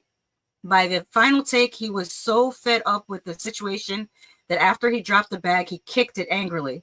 This is the shot that appears in the film, in the final film. In retrospect, Hodder said that was one of his favorite kills, and he later recreates it in Jason X. Fov Mickey Lati says, sometimes you just have to accept the NC-17 rating. Yes, this was before there was an NC-17 rating. It was just R and then X, and I think they created the NC-17 rating probably around 1996. Either 96 or 98-ish, I think, is when they created it, but I could be mistaken. But let's take a look at that aforementioned sleeping bag.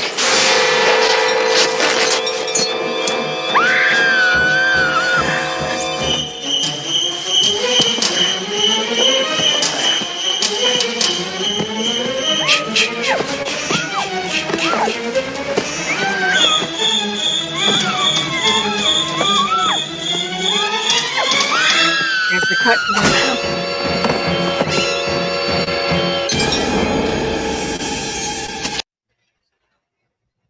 All right. On to what was my favorite. This was my favorite in middle school. Yeah. I hesitate to say it, but Just like, I mean, but now it's not my favorite, but it was when it came out. Because I just thought it was so cool that, the whole concept of him being in the city. which still made no sense to me Mm-hmm. because he drowned, right? Yeah. How did he climb on a boat? Like, would he be afraid of water? Well, see, that's what's interesting. In this, for some reason, he could swim. Because if you notice, they had to take the dinghy from the boat to quote unquote Manhattan, even though it's filmed in, I believe it's filmed in Vancouver, right? That's right. Let me double check. Yeah, Right. I was I'm trying to pull it up. or some scenes were in Vancouver. Why is it? There we go. 1989. Yep. Let's look at where this was shot. Severe violence and gore, it says again. We stay. Vancouver, British Columbia, filming locations. Yep. So it's Jason Takes Vancouver. Yes. So what are your memories of this? Memories are kind of I can remember the kills and him, of course, kicking the boombox. But my favorite kill was the black dude on the roof, the one up the top corner. Yes. When he's like about to box him, and Jason punches his head off, and how it flies off and goes whoop, down and rolls into a garbage can, and the lid shuts. But I totally forgot. Was he on the subway too? Yes. Did he do like if you look in the bottom center, that's him on the subway. He did chase them through the subway. He did a murderous rampage on the subway? I don't think it was. I think most people ran away from him, so he didn't get to kill too many people on the subway. Not as many as what you would expect, because he was like laser focused on trying to chase down that couple. Yeah. Which doesn't make sense, because I feel like he would just. Well, he also didn't try to kill the kids with the boombox either. He just lifted up his mask, and they was just like, yeah, he kicked their boombox, and they whipped out their switchblades, and he lifted up his mask, and they were just like, it's cool, and then they ran away. Yeah. So he wasn't really trying to, for some reason, he wasn't really trying to kill everybody. I am the Ice Lord says, I rented Jason Takes Manhattan from the gas station and forgot to bring it back until after they closed. Yeah, the Fomiki Latte said, did you read that one? Yeah, it says sometimes you just have to accept an NC-17 rating. Mm-hmm. I agree. But what do you remember about this? Didn't he this is the one where they killed him by matter of fact that light you have. No, I think they killed him with toxic waste. They went down in the sewers, and he was chasing them in the sewers. God. And it just seems like they killed him with toxic waste. Maybe So which something one else? So which kill was it, the one that you got with the chain around his neck that he's like in the water? That is from part 6. A New Beginning. No, yeah, A New Beginning. When that's how Tommy Jarvis killed him. You're talking about my lamp that I have that has Jason Yeah. with the rock. It's like a chain around a rock holding him in the water. Yeah, that's Oh, yes. We have that's from we have a new A New Beginning. That's how Tommy Jarvis ended up getting rid of him. yes. Okay. Sorry, Now, I was what I do want to do, let me do I was reading the chat because it was going ham. those. You heard me? These two specific kills, I should say. I'm gonna show two of them because, like I said, this was my favorite. So it is what it is. I gotta share it. One is just a moment. The other one is a kill. So this one is just a moment that we just talked about. It's iconic. Let me turn up the volume. Especially when you listen to the rap, it kind of sounds like Will Smith. Huh.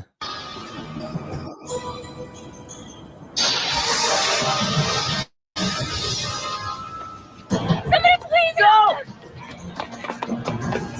You're like, what's up, bro? Living in the city ain't no big deal. Living in the city ain't no big deal. You gotta have a heart made of U.S. steel. If the crack don't get you, then the hookers will. That will never not be funny. Put that meat slime bag.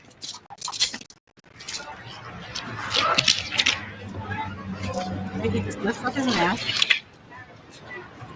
Yo, man, it's cool. It's cool, man. It's cool. Yep. I had to do that. I had to do that. Of course. And then the other one, I might as well go. Oh, wait, we got some comments here. Let me back up before I show the next one. Let's see here. Castellar Daniel Garcia says, good night. Good night, Castellar. Paul Draw says, Jason Takes Manhattan has another voice actress. She is the lady who got killed in the disco room.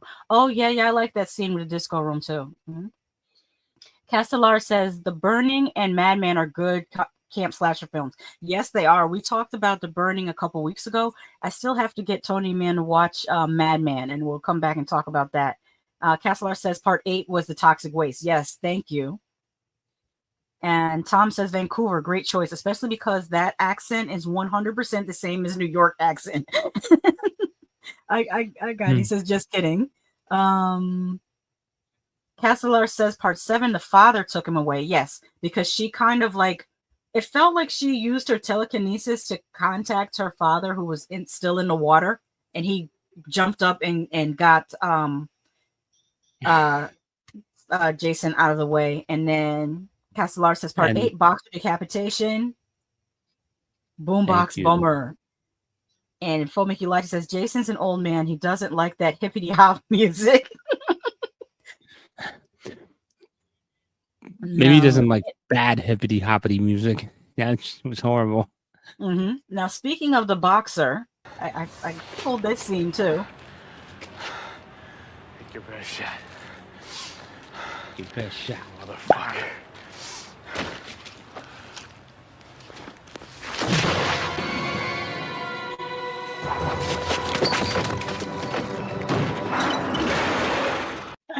Yep, that's great. So you can see why 8th grade me felt this was my favorite Friday the 13th at the time. Now let's get into another one that is it's also a very either you love it or you hate it type film. Jason Goes to Hell, The Final Friday.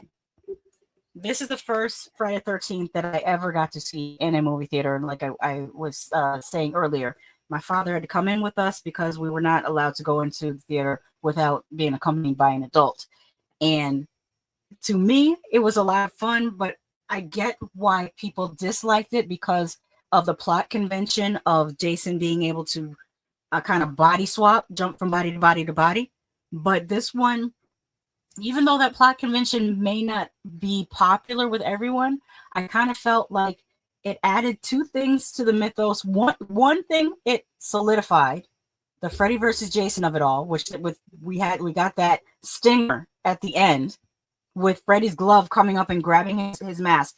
The audience, when I tell you the audience popped for that in the theater, the audience popped for that. Now, the thing that kind of went over a lot of people's heads, because you had to have seen the other series of movies in order to get this, was the Necronomicon popping up near Crystal Lake, which added to the lore that Jason Voorhees is a Deadite.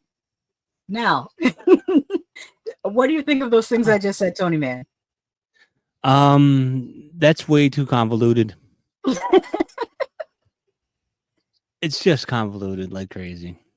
I do remember the hand show coming up, like his glove coming up, pulling the mask down. But this movie right here, I just remember, like, I can remember sporadically because I did not like this movie. And it wasn't this one shot in Connecticut? You know what? Let me see. Because there was a scene, I think you even showed me this one because I never saw it. There was a scene where they were talking in like a restaurant, and the state of Connecticut flag was in the background, and I kept saying, "Where was the shot in Connecticut?" But I do remember the dude with the cowboy hat. All I remember him was he was the boss in 21 Jump Street. Yes, he was. That's all I remember him from. Let's see. Filming locations. And scrolling down. Filming locations: Los Angeles, California. West Hills, California. Chesabero, California. No, this is all California. Okay, well then I stand corrected. So maybe it's meant to be set in Connecticut, which also leads. I remember I said that in my review for Jason Takes Manhattan. Was it that review, or was it one of my Friday 13th reviews? I said that Crystal Lake was in Connecticut because of a street sign that they showed. The street sign said like Milford, and I can't remember the other town, but it was a Connecticut street sign. So I'm like, even though they try to say, "Oh, we don't tell which Crystal Lake it is," because in the United States, actually, let me ask Google this, because there are a lot of Crystal Lakes. How many Crystal Lakes are in the United States?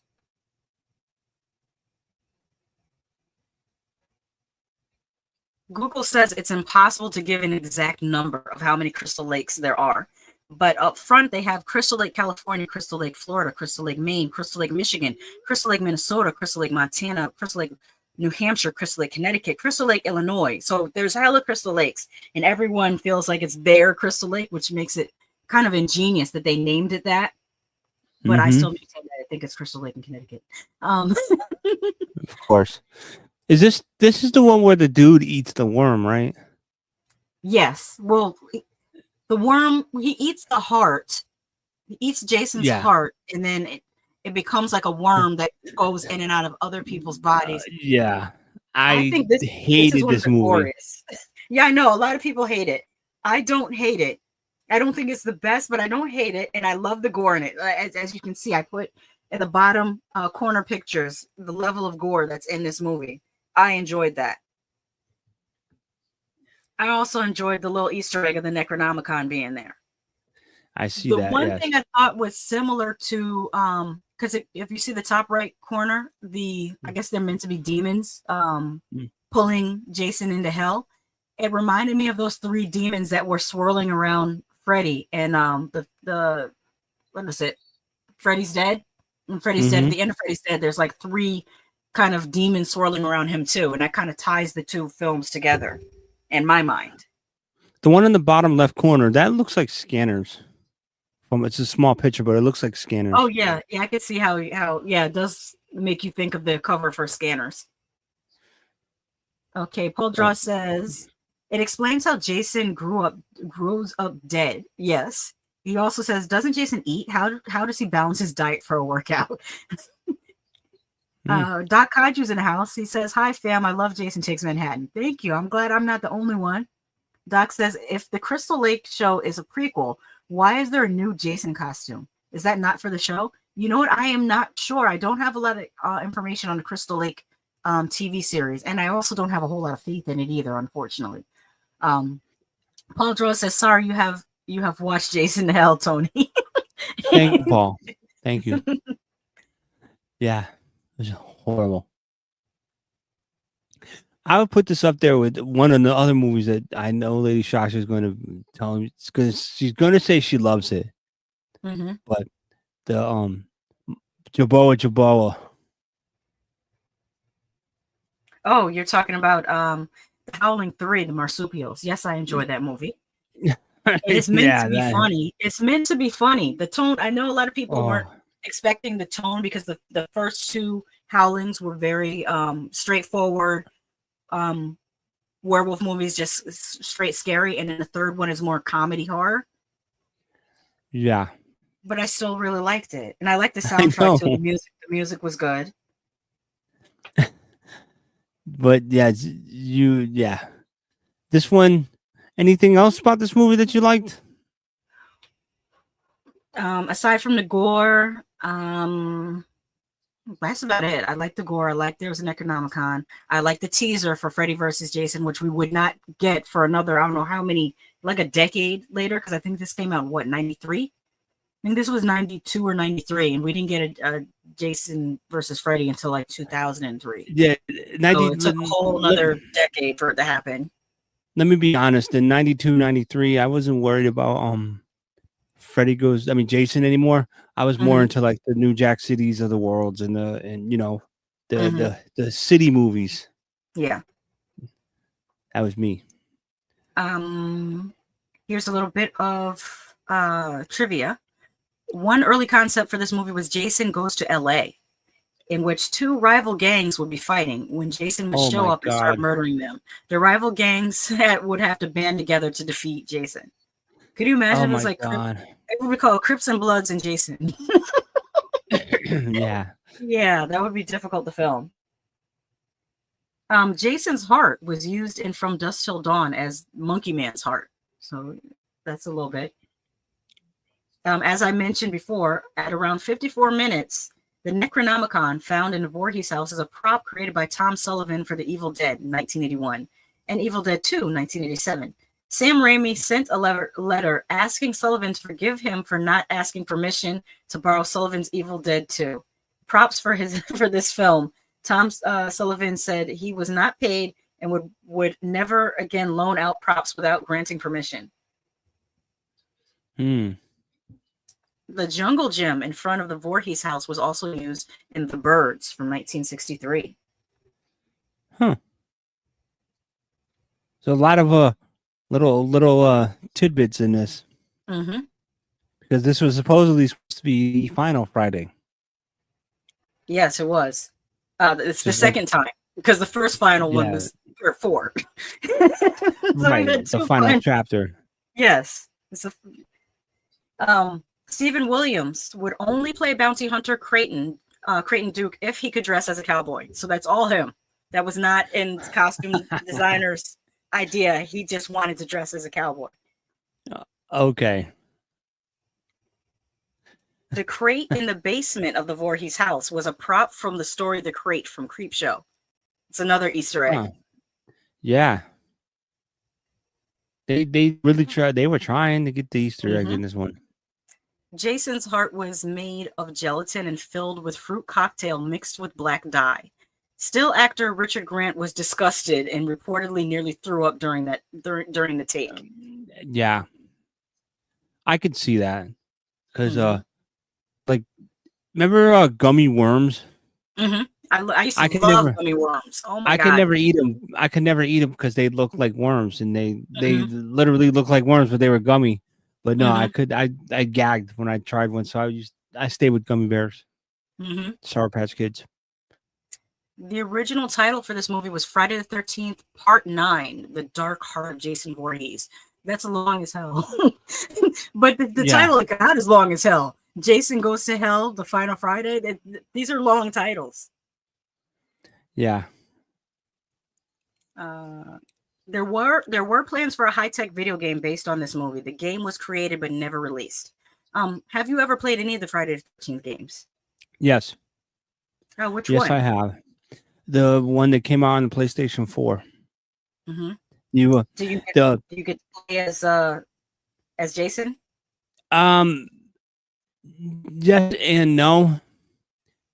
Like you like when you log online, Mm-hmm. I want to say there was you can play Jason because like during the tutorial Mm-hmm. they show you how to be Jason. So Mm-hmm. I mean it was pretty cool, but like how he got to different places, like he never walked, he like morphed.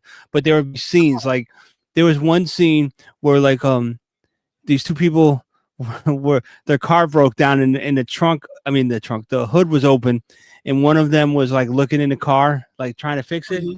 and another one went out to go pee.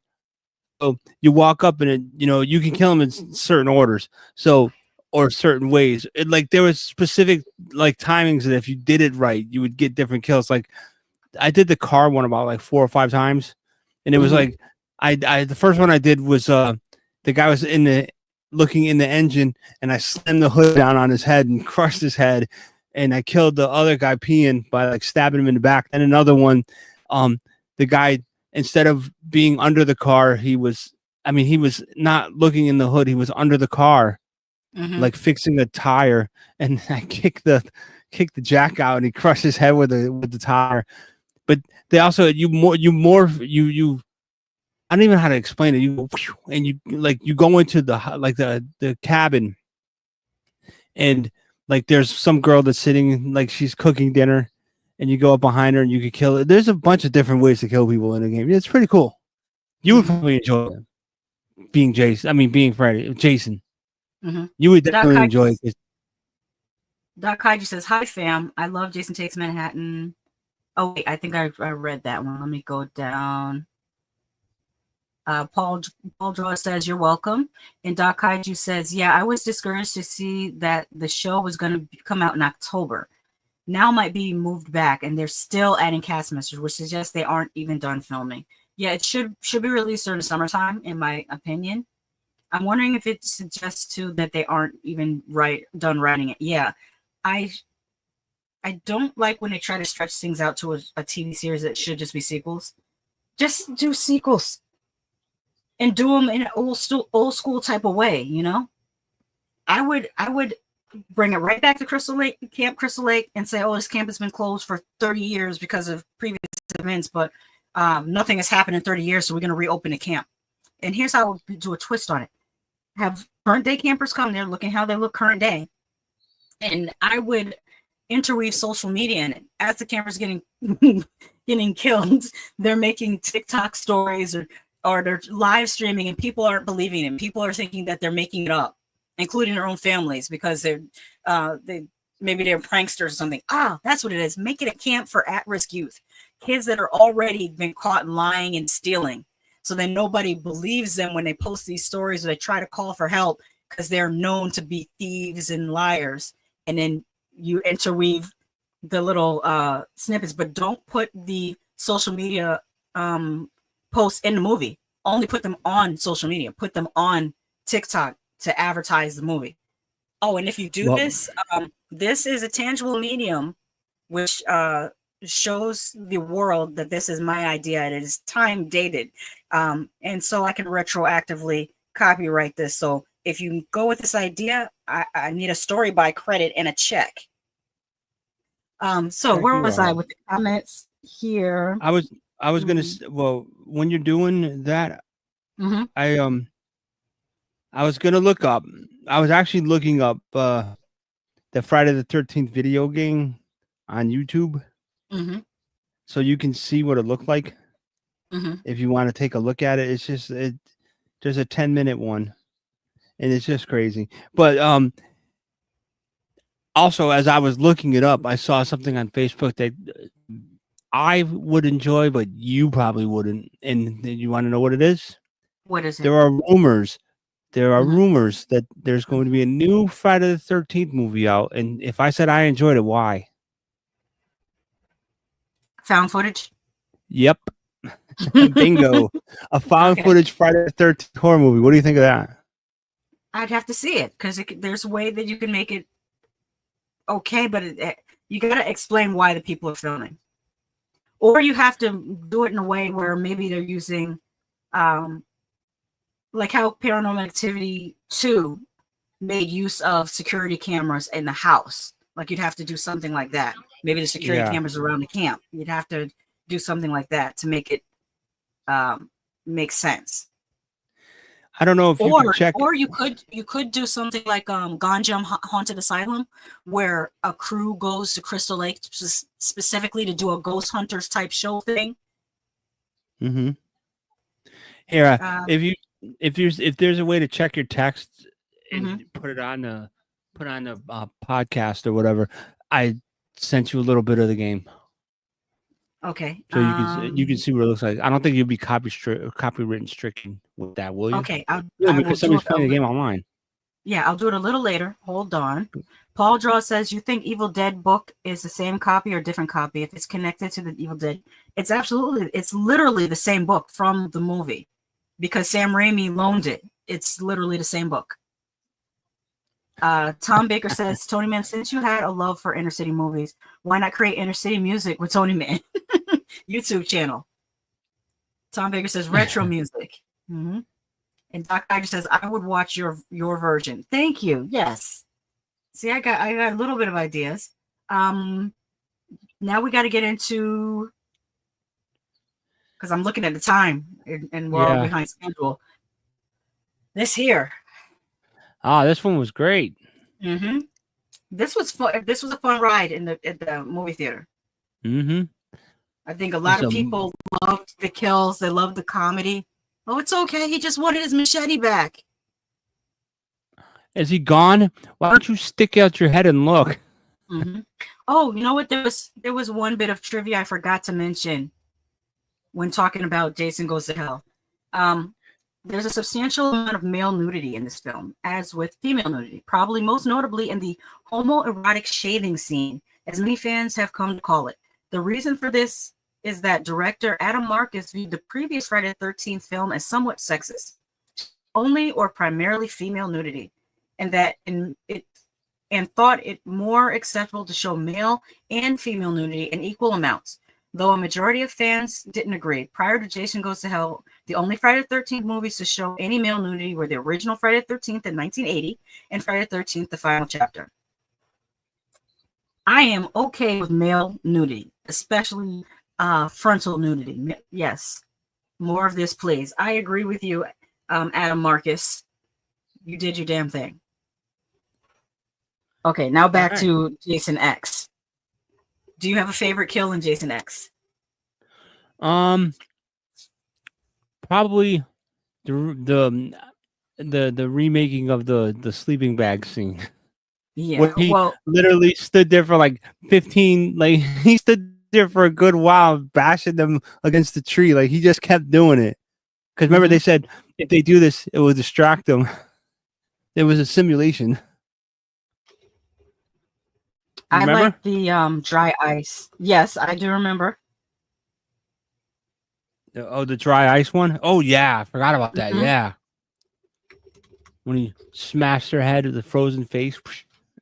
Let me see if I can find it, because I didn't pull it for... Here we go.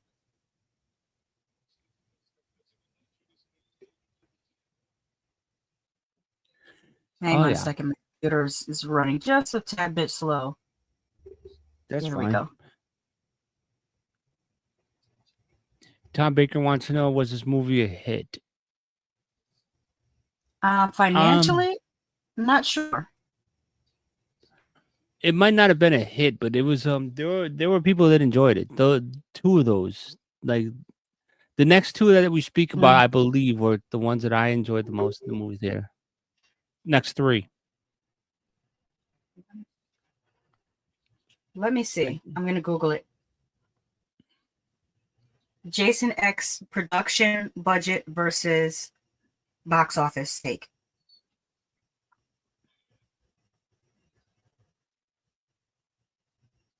Let's see. Okay, it underperformed because it only grossed 17.1 million.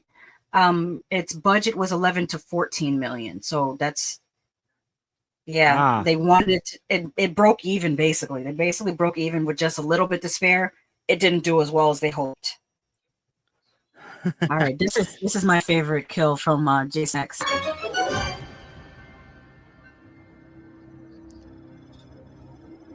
Now, see that breath?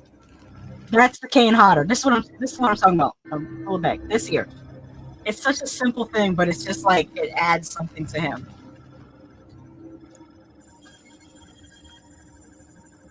And why did they think in the future that we would be wearing all these knits?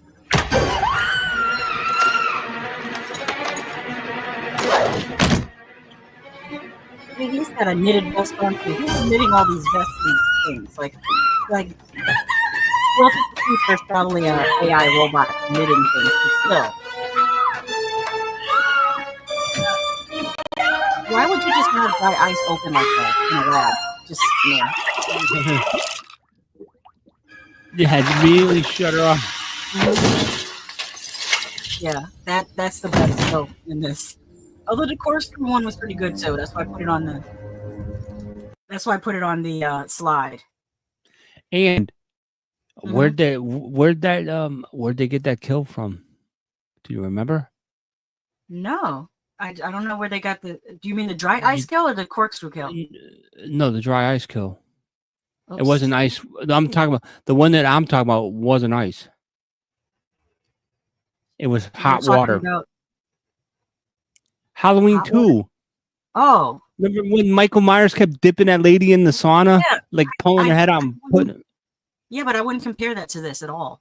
I know they both involve a liquid, but I wouldn't compare. That's why my mind didn't go there.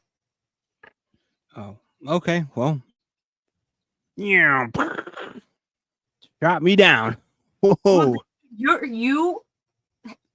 I'm not trying to shoot you down. I'm just saying my mind didn't make the connection. Your mind made that connection. Doesn't mean there's anything wrong with that. Paul Draw says, makes sense for sequel. Great idea, and you deserve credit. Thank you. I hope she gets credit for it. Let me see. Is there any? Let me look up if there's any trivia for Jason X that we don't know about. And are you interested to know where this was filmed as well? Since I'm going to be able to see that this one was filmed in Toronto. And that's the same girl that was in Jurassic Park. What's her name? The girl in the corner, the robot. Oh. Which Jurassic Park? Because I've only seen Jurassic Park one time when it first came out. The remake with Chris Pratt. No, that's not her. That's not what's her face. That is not oh God, that's not Ron Howard's daughter at all. Are you sure? Look like. Yes, I'm sure. That is not Ron Howard's daughter. All right. That is funny. You think they look nothing alike to me. Okay, I thought it was. While this film was a critical and financial failure in its initial release in theaters, it made more than triple the cost of production in DVD and post-theater sales. So it was financially successful after the fact with the DVD sales. I didn't know that. Statistically, it is one of the most successful Friday the 13th films. Despite initial negative critical feedback, over time it has become more popular among younger fans of the franchise, mainly for its self-depreciating humor and inventive death scenes.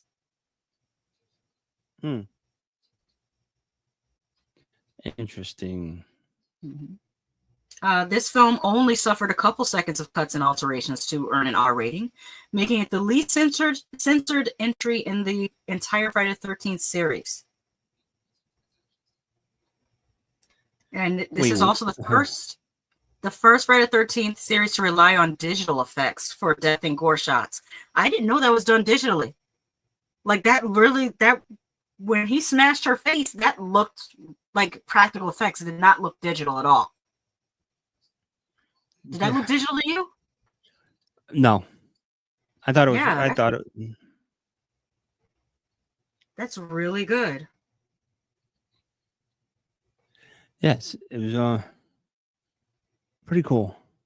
But there's a cameo in this. Do you know who it was? No. Who was it? David Cronenberg cameo. His cameo was done as a favor to his former protege, James Isaac, the director of JX. his Canadian-based production for him. In exchange, he wanted to get killed on screen. Huh. Yeah, I would not. I wouldn't know David Cronenberg if he sat next to me. Really? He was also in oh god, what is Nightbreed? He played the serial killer in Nightbreed that had the mask. You don't remember Nightbreed, or you didn't see No. Nightbreed? I probably didn't see gotta show Nightbreed. I have to show you Nightbreed, and I have to show you the director's cut of Nightbreed. Okay. I feel We'll like put I that feel on like the list. Pinhead. I have such sights to show you.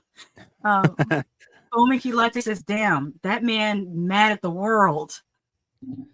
Tom Digger says, yeah. "For 2001, good CGI." Yeah, I'd have I mean, to agree.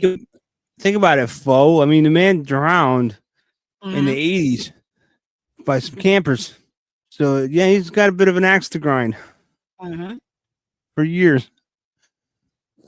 Screenwriter Todd Farmer based much of this film on Alien 1979, even naming one of the characters whom he also played himself, Dallas, after Tom Skerritt's character in a Ridley Scott film.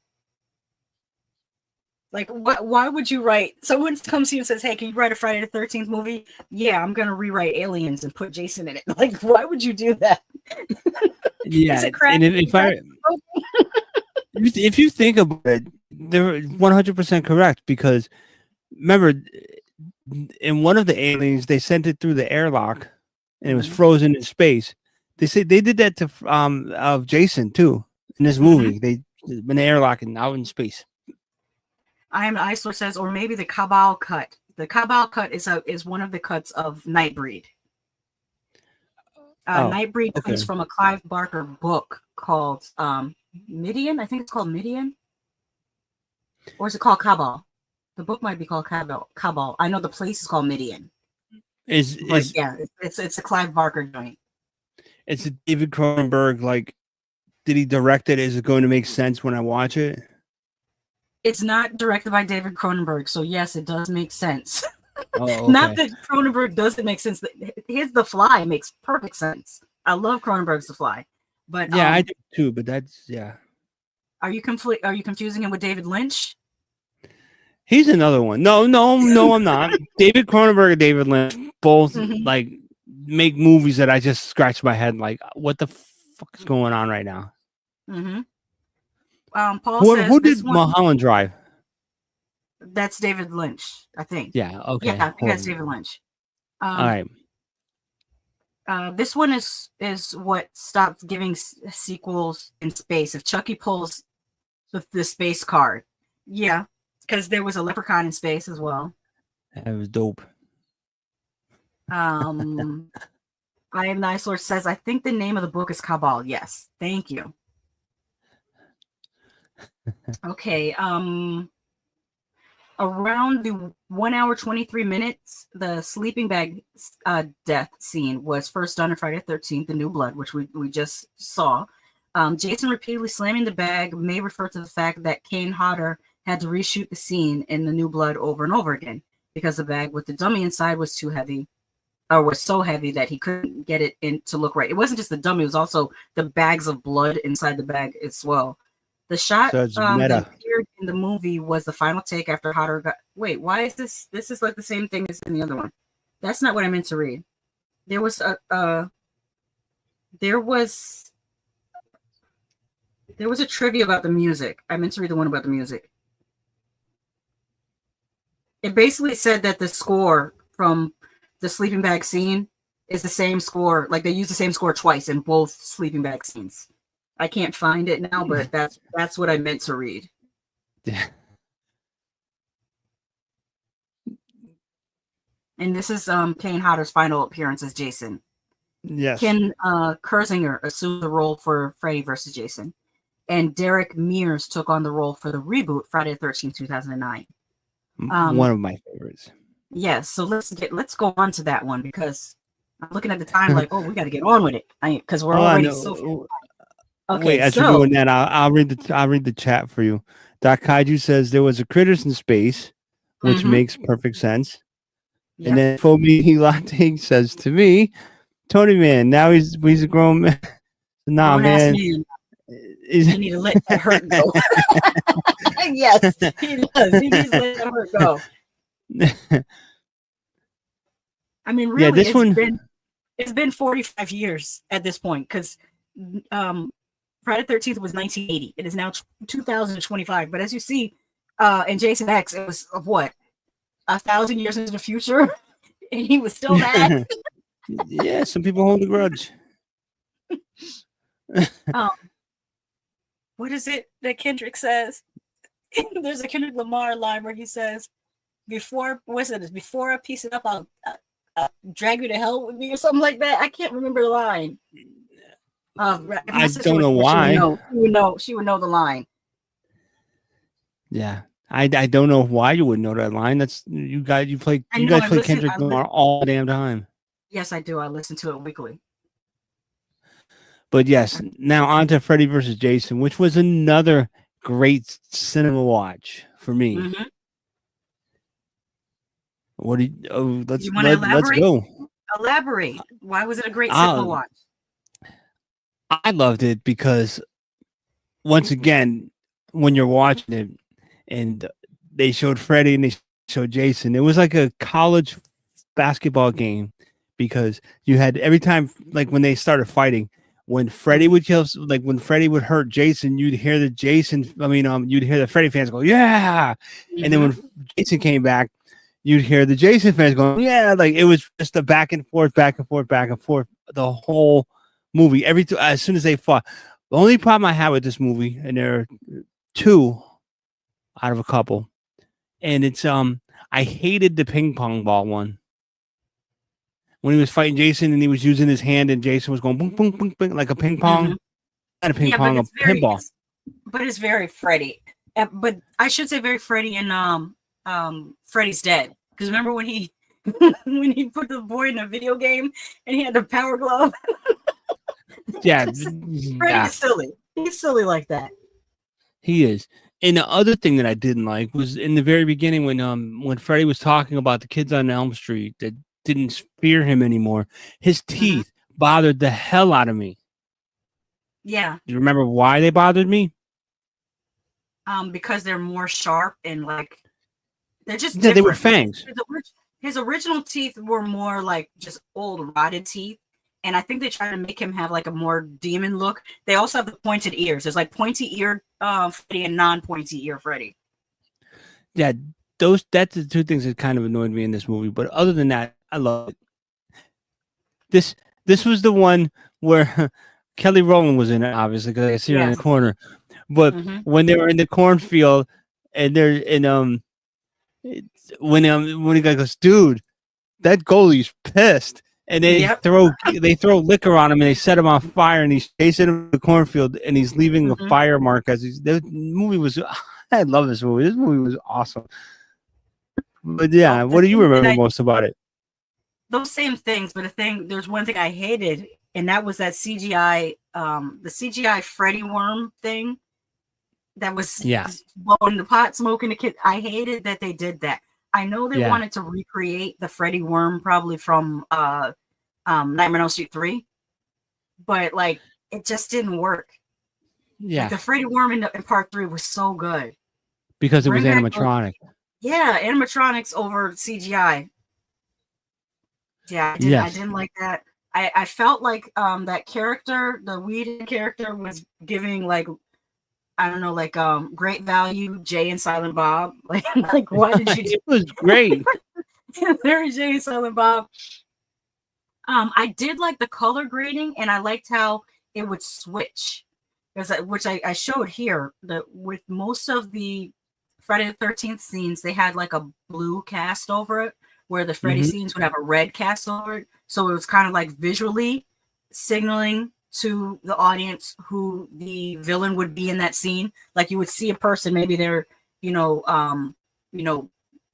like walking through the cornfield, and you know that it's going to be a Jason field, not just because it's in a cornfield, but also because of that blue light. I didn't notice it the first time I saw it in the theater, but upon rewatching it, I noticed it. What's funny about this one, and this speaking on the next one as well, these are the only 3 movies, Friday the 13th movies I saw in a movie theater. Like the Jason in Space, this one, and then the remake. All three. These are the only three I saw in a movie theater, and I thoroughly enjoyed it. Each one. Paul says, love the music of Freddy vs. Jason, When Darkness Fall. I know it sounds cringe, but hey, I used to love it. There's nothing wrong with that. Tom Baker says, I remember the movie poster was everywhere. Yes. And Paul says, so Jason's weakness was a lie? Jason drowned by water, Freddy burned by fire. No, he actually did drown. Jason did drown as a child. That was established by Pamela Voorhees. That's why she had a vendetta against the camp counselors, because they were supposed to be watching him. Because if the camp counselors were watching him, he wouldn't have drowned. That's their whole gripe against counselors. That's right. Here's a little bit of trivia for this one. James Wan was originally going to direct this, but he was already committed to directing Saw in 2004 and was too busy with other film projects. Can you imagine what a James Wan Freddy vs. Jason would have been like? I think that would be kind of cool. Hey, Del, probably would have been more scary. Del says, "What's up? What's up, Del? What up?" It would have been more scary, I think. According to Robert Englund, his Freddy makeup was so thick that he couldn't tell how hot it was from the fires during filming. When he got in to have his makeup removed, it had bonded itself to his face. Ooh, that sounds terrible. Standing at 6'5", that's 1.96 meters tall. Ken Kirzinger is the tallest actor to date to play Jason Voorhees. Yep. While several journalists and television hosts have tried to embarrass Kelly Rowland over her role in this film, she has always responded by saying that the film was a hit and she enjoyed making it and therefore has nothing to be ashamed about. Shout out to Kelly Rowland. Yeah, she was good in it. Doc Kaiju says, I remember my friends and I were not impressed by the Jason X trailers, so we didn't bother seeing it in theaters. But when it came out and we saw how funny it was, we loved it. The trailers made it look more dumb than funny. Mm-hmm. Doc also says, I was surprisingly impressed by Freddy vs. Jason. Dell says, can't stay, about to watch Friday the 13th 4 with my daughter, but had to stop by and slash the like button. Thank you so much, Dell. I appreciate that. I hope your daughter enjoys it. This is a great bonding moment. I love this. All right, are we ready to move on from Freddy vs. Jason to what you said is one of your favorites? Yep, let's go. I didn't care as much for it. I love this movie. That's why I've never watched it. And it's the only Friday the 13th that I have yet to review because I don't want to rewatch it. You haven't reviewed. What is wrong with you? I reviewed every Friday the 13th except this one. I may do like a special, maybe a week just doing reviews of remakes. But yeah, this one, I didn't care for it too much. I didn't like the side plot where old boy looking for his sister in the woods. The whole Jason lives in a subterranean whatever. And that was awesome. The kills were lackluster to me. I think no, they weren't. I think it's the way they were shot. Because look, these are stills from the movie. They just don't look. They don't look great because I think they weren't as good with the CGI as the people in Jason X were. Come on, you can't. Like, this movie was awesome. Are you kidding me? Like, the dude with the machete right to the top of the head there, when he was. It was more comedy than horror to me, which made me. But this one, I loved it because they actually showed Jason with the bag on, and then he got the hockey mask in the same movie. I didn't have to wait. And one other thing, it's like a Cliff Notes Friday the 13th. It's a Friday the 13th abridged version. One other thing I liked about this movie. He fucking ran. He actually ran. Like when he hit that kid with the machete, he was running. But and come on, you can't stop lines like you have perfect nipple placement. That was one of the best lines. Didn't you say something like your breasts are stupendous or something crazy? He said your breasts are stupendous. You have perfect nipple placement. I think it was supposed to be like good but funny because we were laughing. And don't even front because when they were in the beginning, when you first see Jason, and this is how his sister was missing, was because they went out to the woods. And what were they looking for? They were looking for the secret stash. They were looking for the weed stash. Yes. And the dude was walking, and what was he playing on his headset? Do you remember? No, I don't remember. Motoran, what you sang it with me. That's Sister Christian. Yeah, and your sister's like, you guys are embarrassing because we were both singing the song.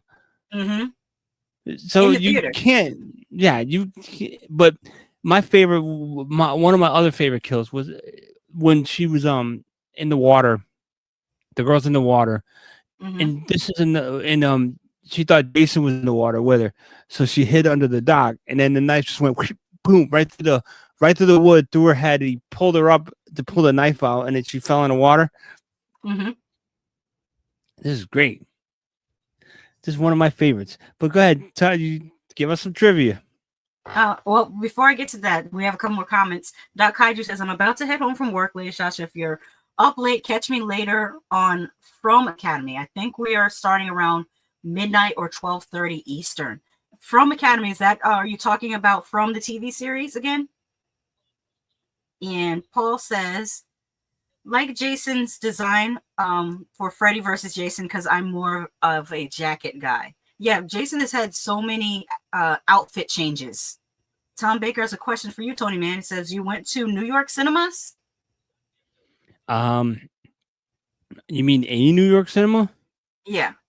I went to one in White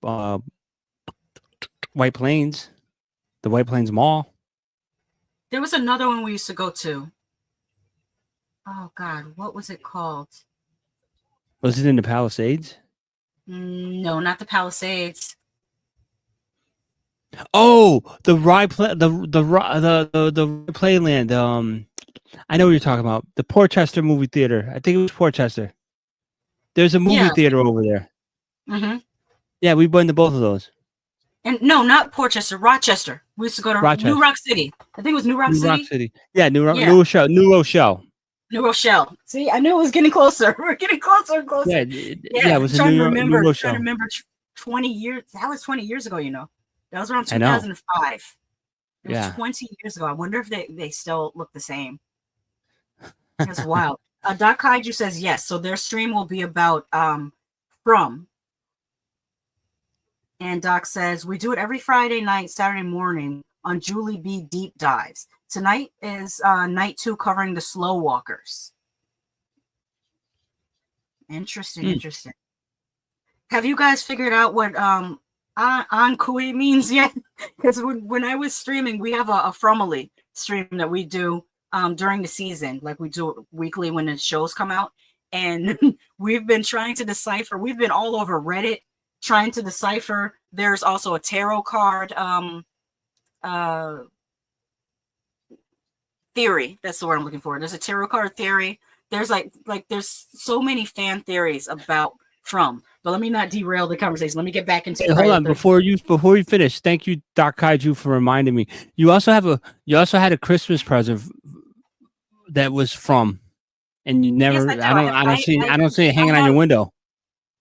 I will put it up. I want to make sure that it's put up nicely so it doesn't fall or get broken. So that's why I haven't put it up yet. But I do have the talisman stone from From. Yeah, you better put it up in your window.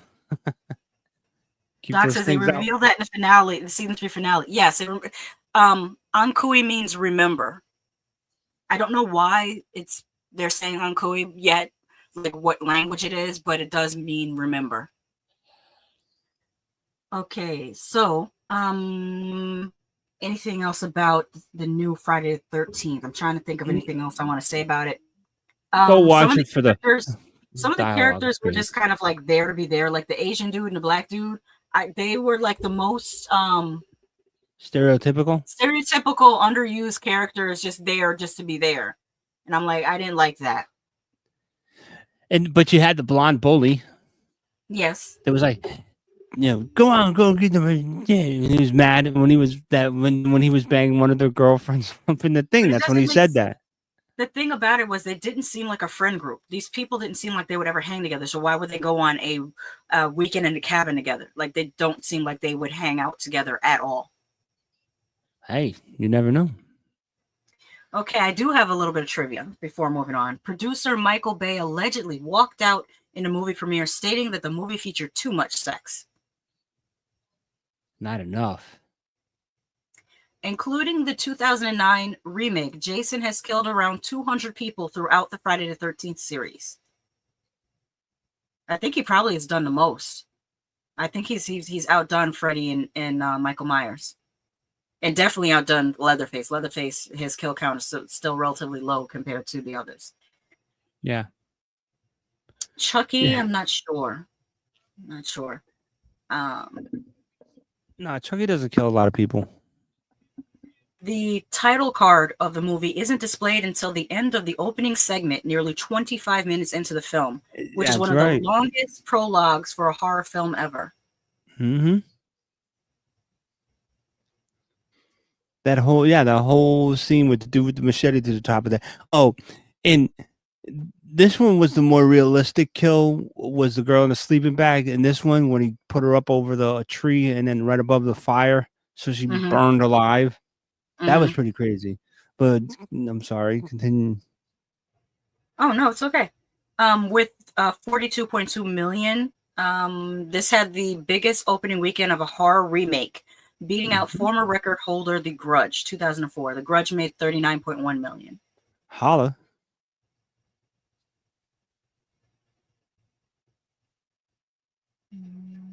In this movie, this is what you were talking about. In this movie, Jason wears both the legendary hockey mask and the burlap sack, although neither of those appeared in the original Friday the 13th, 1980. The burlap sack was the first mask worn by Jason in Friday the 13th 2, which we just went over, and the hockey mask did not appear until the final third of Friday the 13th Part 3 in 1982. Which if you remember any of this movie, you're gonna have to review it, but a lot of shit made me laugh. Like even when he was getting the hockey mask, if you remember, the dude thought that he was like talking shit to Jason, like, I'm gonna bust you up, boy. Who the fuck you think you are? Like he was talking some major shit to him. It was great. You have to rewatch Shasha. I'll watch it again with you. Oh, I didn't notice this. This is a good bit of trivia. A wheelchair and a sweater can be seen in Jason's tunnels during the film. The character Mark was the paraplegic who was killed by Jason in Friday the 13th Part 2, and Mrs. Voorhees wore the sweater in the original version of Friday the 13th. There's also a bicycle propped up against the wall under the wheelchair. It's likely Ralph's bicycle, also from the original Friday the 13th. It's got a death curse.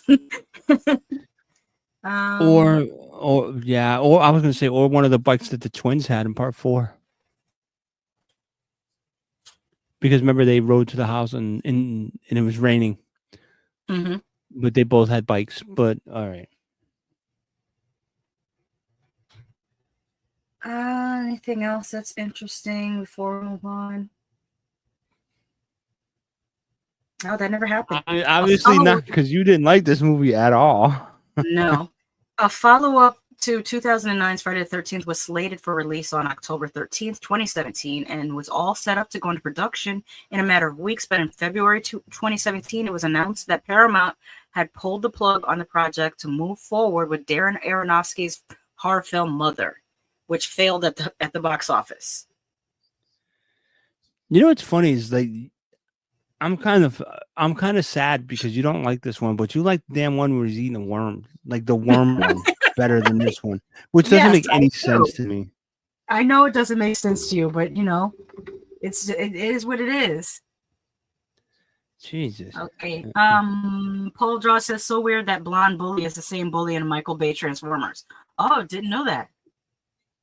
And Fo Mickey Latte says, I didn't know this one existed. Yeah, this one existed. Come on, Fo. This is a good one. Now, if you didn't know that one existed, wait till you see what we have coming up. We have the next segment is about Friday the 13th, the TV series. TonyMan, have you ever seen Friday the 13th, the TV series? No, and I actually looked up on the Roku today to try to find it just to watch one episode, and it's not even on the Roku. It's on YouTube.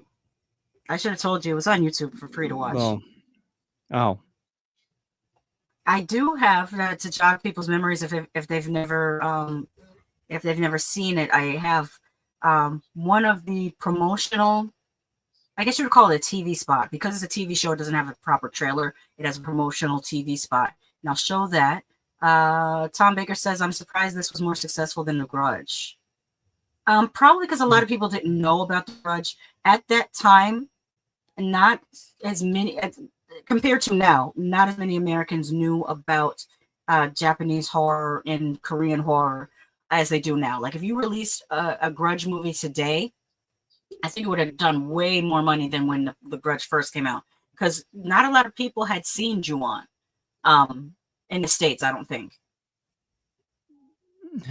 All right, let's get into Friday the 13th, the series.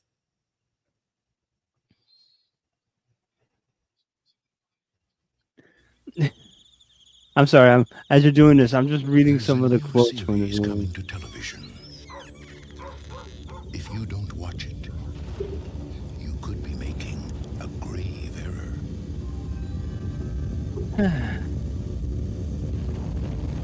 A very grave error. Friday the 13th, the series.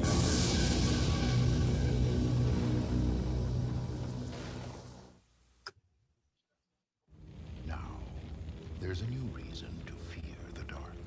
Friday the 13th, the series. Yeah. Okay, so Friday the 13th, the series is a horror anthology, kind of like Tales from the Crypt or Tales from the Dark Side, Amazing Stories, Monsters, that type of thing, except for it's the same characters are dealing with the same thing, not the same thing, but dealing with similar things each week.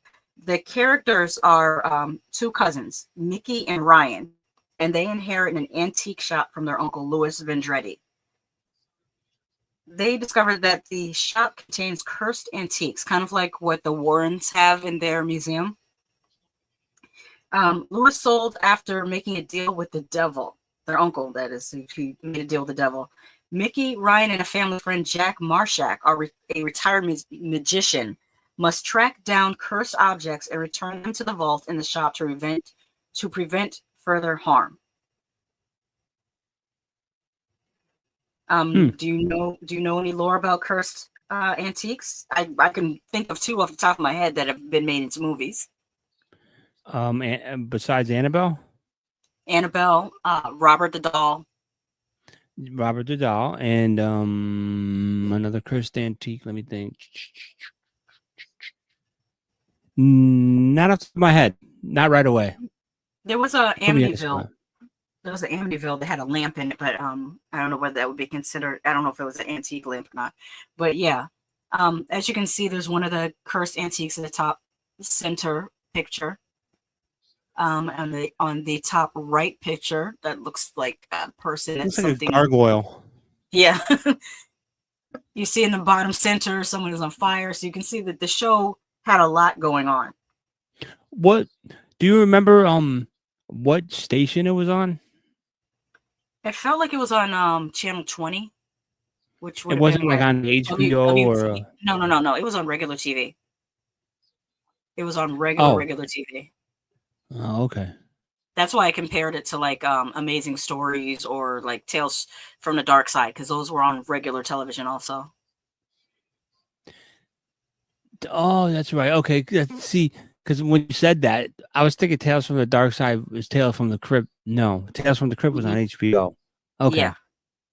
The format would be kind of called Monster of the Week, because each episode, that featured a cursed object or a new set of victims, had a Monster of the Week structure. Oh. How long did this thing last? How long? I'm like, this is like probably one of the first times I've ever heard of this. I want to say 2 years, but let me double check. Let me see. I'm going to look up Friday. I know it started in, I think, 87, either 87 or 89. Let's see.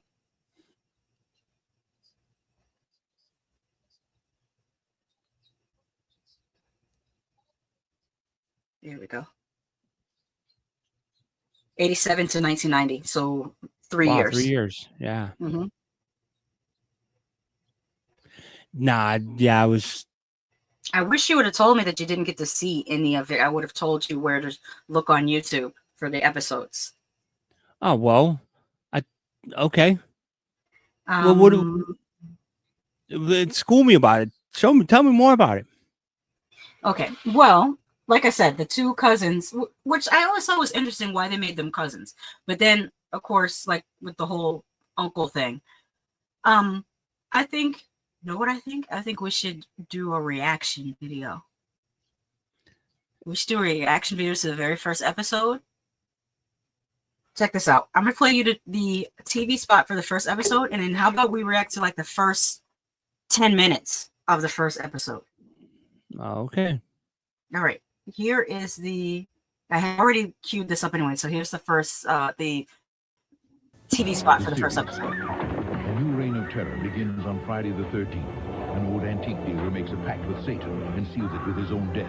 And the antiques remain cursed. Now the curse begins for the three who must retrieve his legacy of evil. Join these unsuspecting victims on a mission into nightmare. Now that I see it as an adult, it is kind of hokey. Friday the 13th, the series. The terror continues next week. And you know, I love killer doll stuff. So yeah. Now that I see it, it's kind of hokey. Oh. Now that I'm rewatching it. Oh. I still want to react to it though. That's what. No, I'm gonna do. Let's do it separately. Let's do a separate stream reacting to Friday the 13th. Because I don't want this stream to be taken down. So we got to do it separately. And I'm gonna find specifically that doll episode. Oh God! All right. Yeah. I won't torture you. I won't torture you anymore with this. Yeah, because I'm telling you, it's like, I don't know. Back then, I really wasn't into these things, like how like horror, like TV shows, especially if it wasn't on HBO. Yeah. Why would I want to watch it? Well, you know what I mean? I watched Tales from the Dark Side was great, and it wasn't on HBO. Amazing Stories was good. Monsters was good. These are all TV shows going back to the 60s. The Twilight Zone, The Outer Limits. Alfred Hitchcock presents. Ray Bradbury. Was it Ray Bradbury Mysteries? But Ray Bradbury, I think I used to watch that on USA. Well, and also to be honest, let's put the cards on the table and say that back in 87 to 91, I wasn't like, we have one TV set. Oh. And so you were usually what your parents were watching, yeah. No, I didn't want to watch what my mother was watching. So I would stay in my room and I would read my comics and stuff like that. You know, I didn't like, yeah, that's that was it. Either that or harassing my sister, thinking of ways to just annoy the shit out of them while my mother was watching her TV sets. But usually, yeah, it was just like me closing my door, going in my room, listening to the radio. Like I would used to put the radio on my chest and listen to music or listen to a baseball game or something. Because I didn't have control of the TV set, so couldn't watch it. Me and my sister, I think, always had a TV in our room, but I think it was mostly to keep us out of their hair. Yeah, you were rich. We were not rich. We did have cable. We had cable. We had the Disney Channel because my sister used to get up and do Mousercise in the morning. Mousercise was a TV show where it would be like Mickey Mouse, Minnie Mouse, and Donald Duck in costume with an aerobics instructor, and they would do exercises with the kids. It was basically an aerobics show for children. It was called Mousercise, and it was only on the Disney Channel. Yeah, Jesus Christ. Yeah. Really? Yeah. So Drissa used to get up in Mousercise. Nah, I didn't. Did you have a phone in your room too? No, but that's because I didn't want one. I wasn't to this day, I'm not a phone talker. If I wanted my own phone, I probably could have had, not my own number, just phone. I could have had one, but I was not a phone talker. Did your sister have one in the room? Yeah, I think so. Yeah, see? Yeah, you guys totally lived a suburban life. Yeah, well, it was the suburbs. Yeah. I mean, you weren't cool unless you had a phone and a TV in your room, TonyMan. I also had a VCR in high school. Oh, Jesus Christ. Because I took my VCR to college, and it was like rare that anyone brought their own VCR to college. I brought my VCR and some of my favorite tapes. I think I brought my recorded off HBO. I recorded Hellraiser and Hellraiser 2 off the HBO. I had Evil Dead and Evil Dead 2. These are the films I brought to college with me. Wow. Yeah. I'm looking up one thing because I want to see when this was. Mm-hmm. Yeah, I first got my cable. Mm-hmm. I had to get cable because my mother wasn't paying it. Mm-hmm. She wasn't paying for cable. And so I remember I was working at a Mickey D's, and this was in 97. I finally got cable. Mm-hmm. In 97, I had a color TV and I had cable in my room, and I rented, very first thing I rented, WrestleMania 13. That was it. That was the first thing I rented with that TV set because it was a color TV. It was stereo, and I had cable. The cable guy came out and wired it into my room alone. So I was the only one with it. Yeah, that's petty. That's petty to put it in your room only. Hey, yeah, well, you know, my little sister was always out. My older sister didn't live with us, so my little sister was always at my older sister's house. They had cable over there. Mm-hmm. But yeah, it was just fun times, man. Fun times. Oh, I just found a bit of trivia about Friday the 13th, the series. What's that? Let me hold on. Something's going on here on the computer. Let me see if I can try to stop it. No. Okay, there we go. I think it's cool. Though they share the same title, this series is not linked to the Friday the 13th movie series. The main characters search for magically cursed objects that were sold through their uncle's store. Reportedly, the last item that was supposed to be retrieved by the characters in the series finale was to be a hockey mask, which would undoubtedly have belonged to Jason Voorhees. While the show's crew did play with the idea of having a hockey mask in one of the episodes as an in-joke, there was never any serious intention to tie the film series with the television series. What a missed opportunity. I would have liked to them have the hockey mask in the shop too. And you watched the whole 3 years? No, I think I only watched like the first year. No. I don't think I watched the full 3 years. Because I think by the time I got into high school, I wasn't really that as interested in it. Because this series started when I was coming out of 6th grade, going into 7th grade. So like that was like, you know, it's entry level horror. That's, you know, slumber party horror, not too scary type of stuff. Yeah. But by the time I got to high school, my high school years were kind of my edgelord years, where I was looking for most increasingly like, no, seriously. High school is when I saw like Hellraiser, I was like, this is my type of thing. And I would search for stuff that other people would be too afraid. Like if I heard someone say, oh, it's the scariest movie ever, or it's the goriest movie ever, I'm watching that. I'm watching Dead Alive. I'm watching Cannibal Holocaust. I'm watching whatever people say is the grossest or the most subversive horror movie. That's what I was trying to get into. Oh yeah, like I said, that was my edgelord period. I see that. Yeah. Know how I felt in high school? If I watched a horror movie and I could go to sleep in the dark, it didn't do its job. That's how I felt. I felt like it needed to scare me so much that I couldn't sleep at night, and then I would say that's a good horror movie. But now I don't have that opinion anymore, because a movie can also be very thought provoking. A movie could be funny, a funny type of horror. It doesn't always have to like traumatize you. Even though there are still movies that still traumatize you to this day.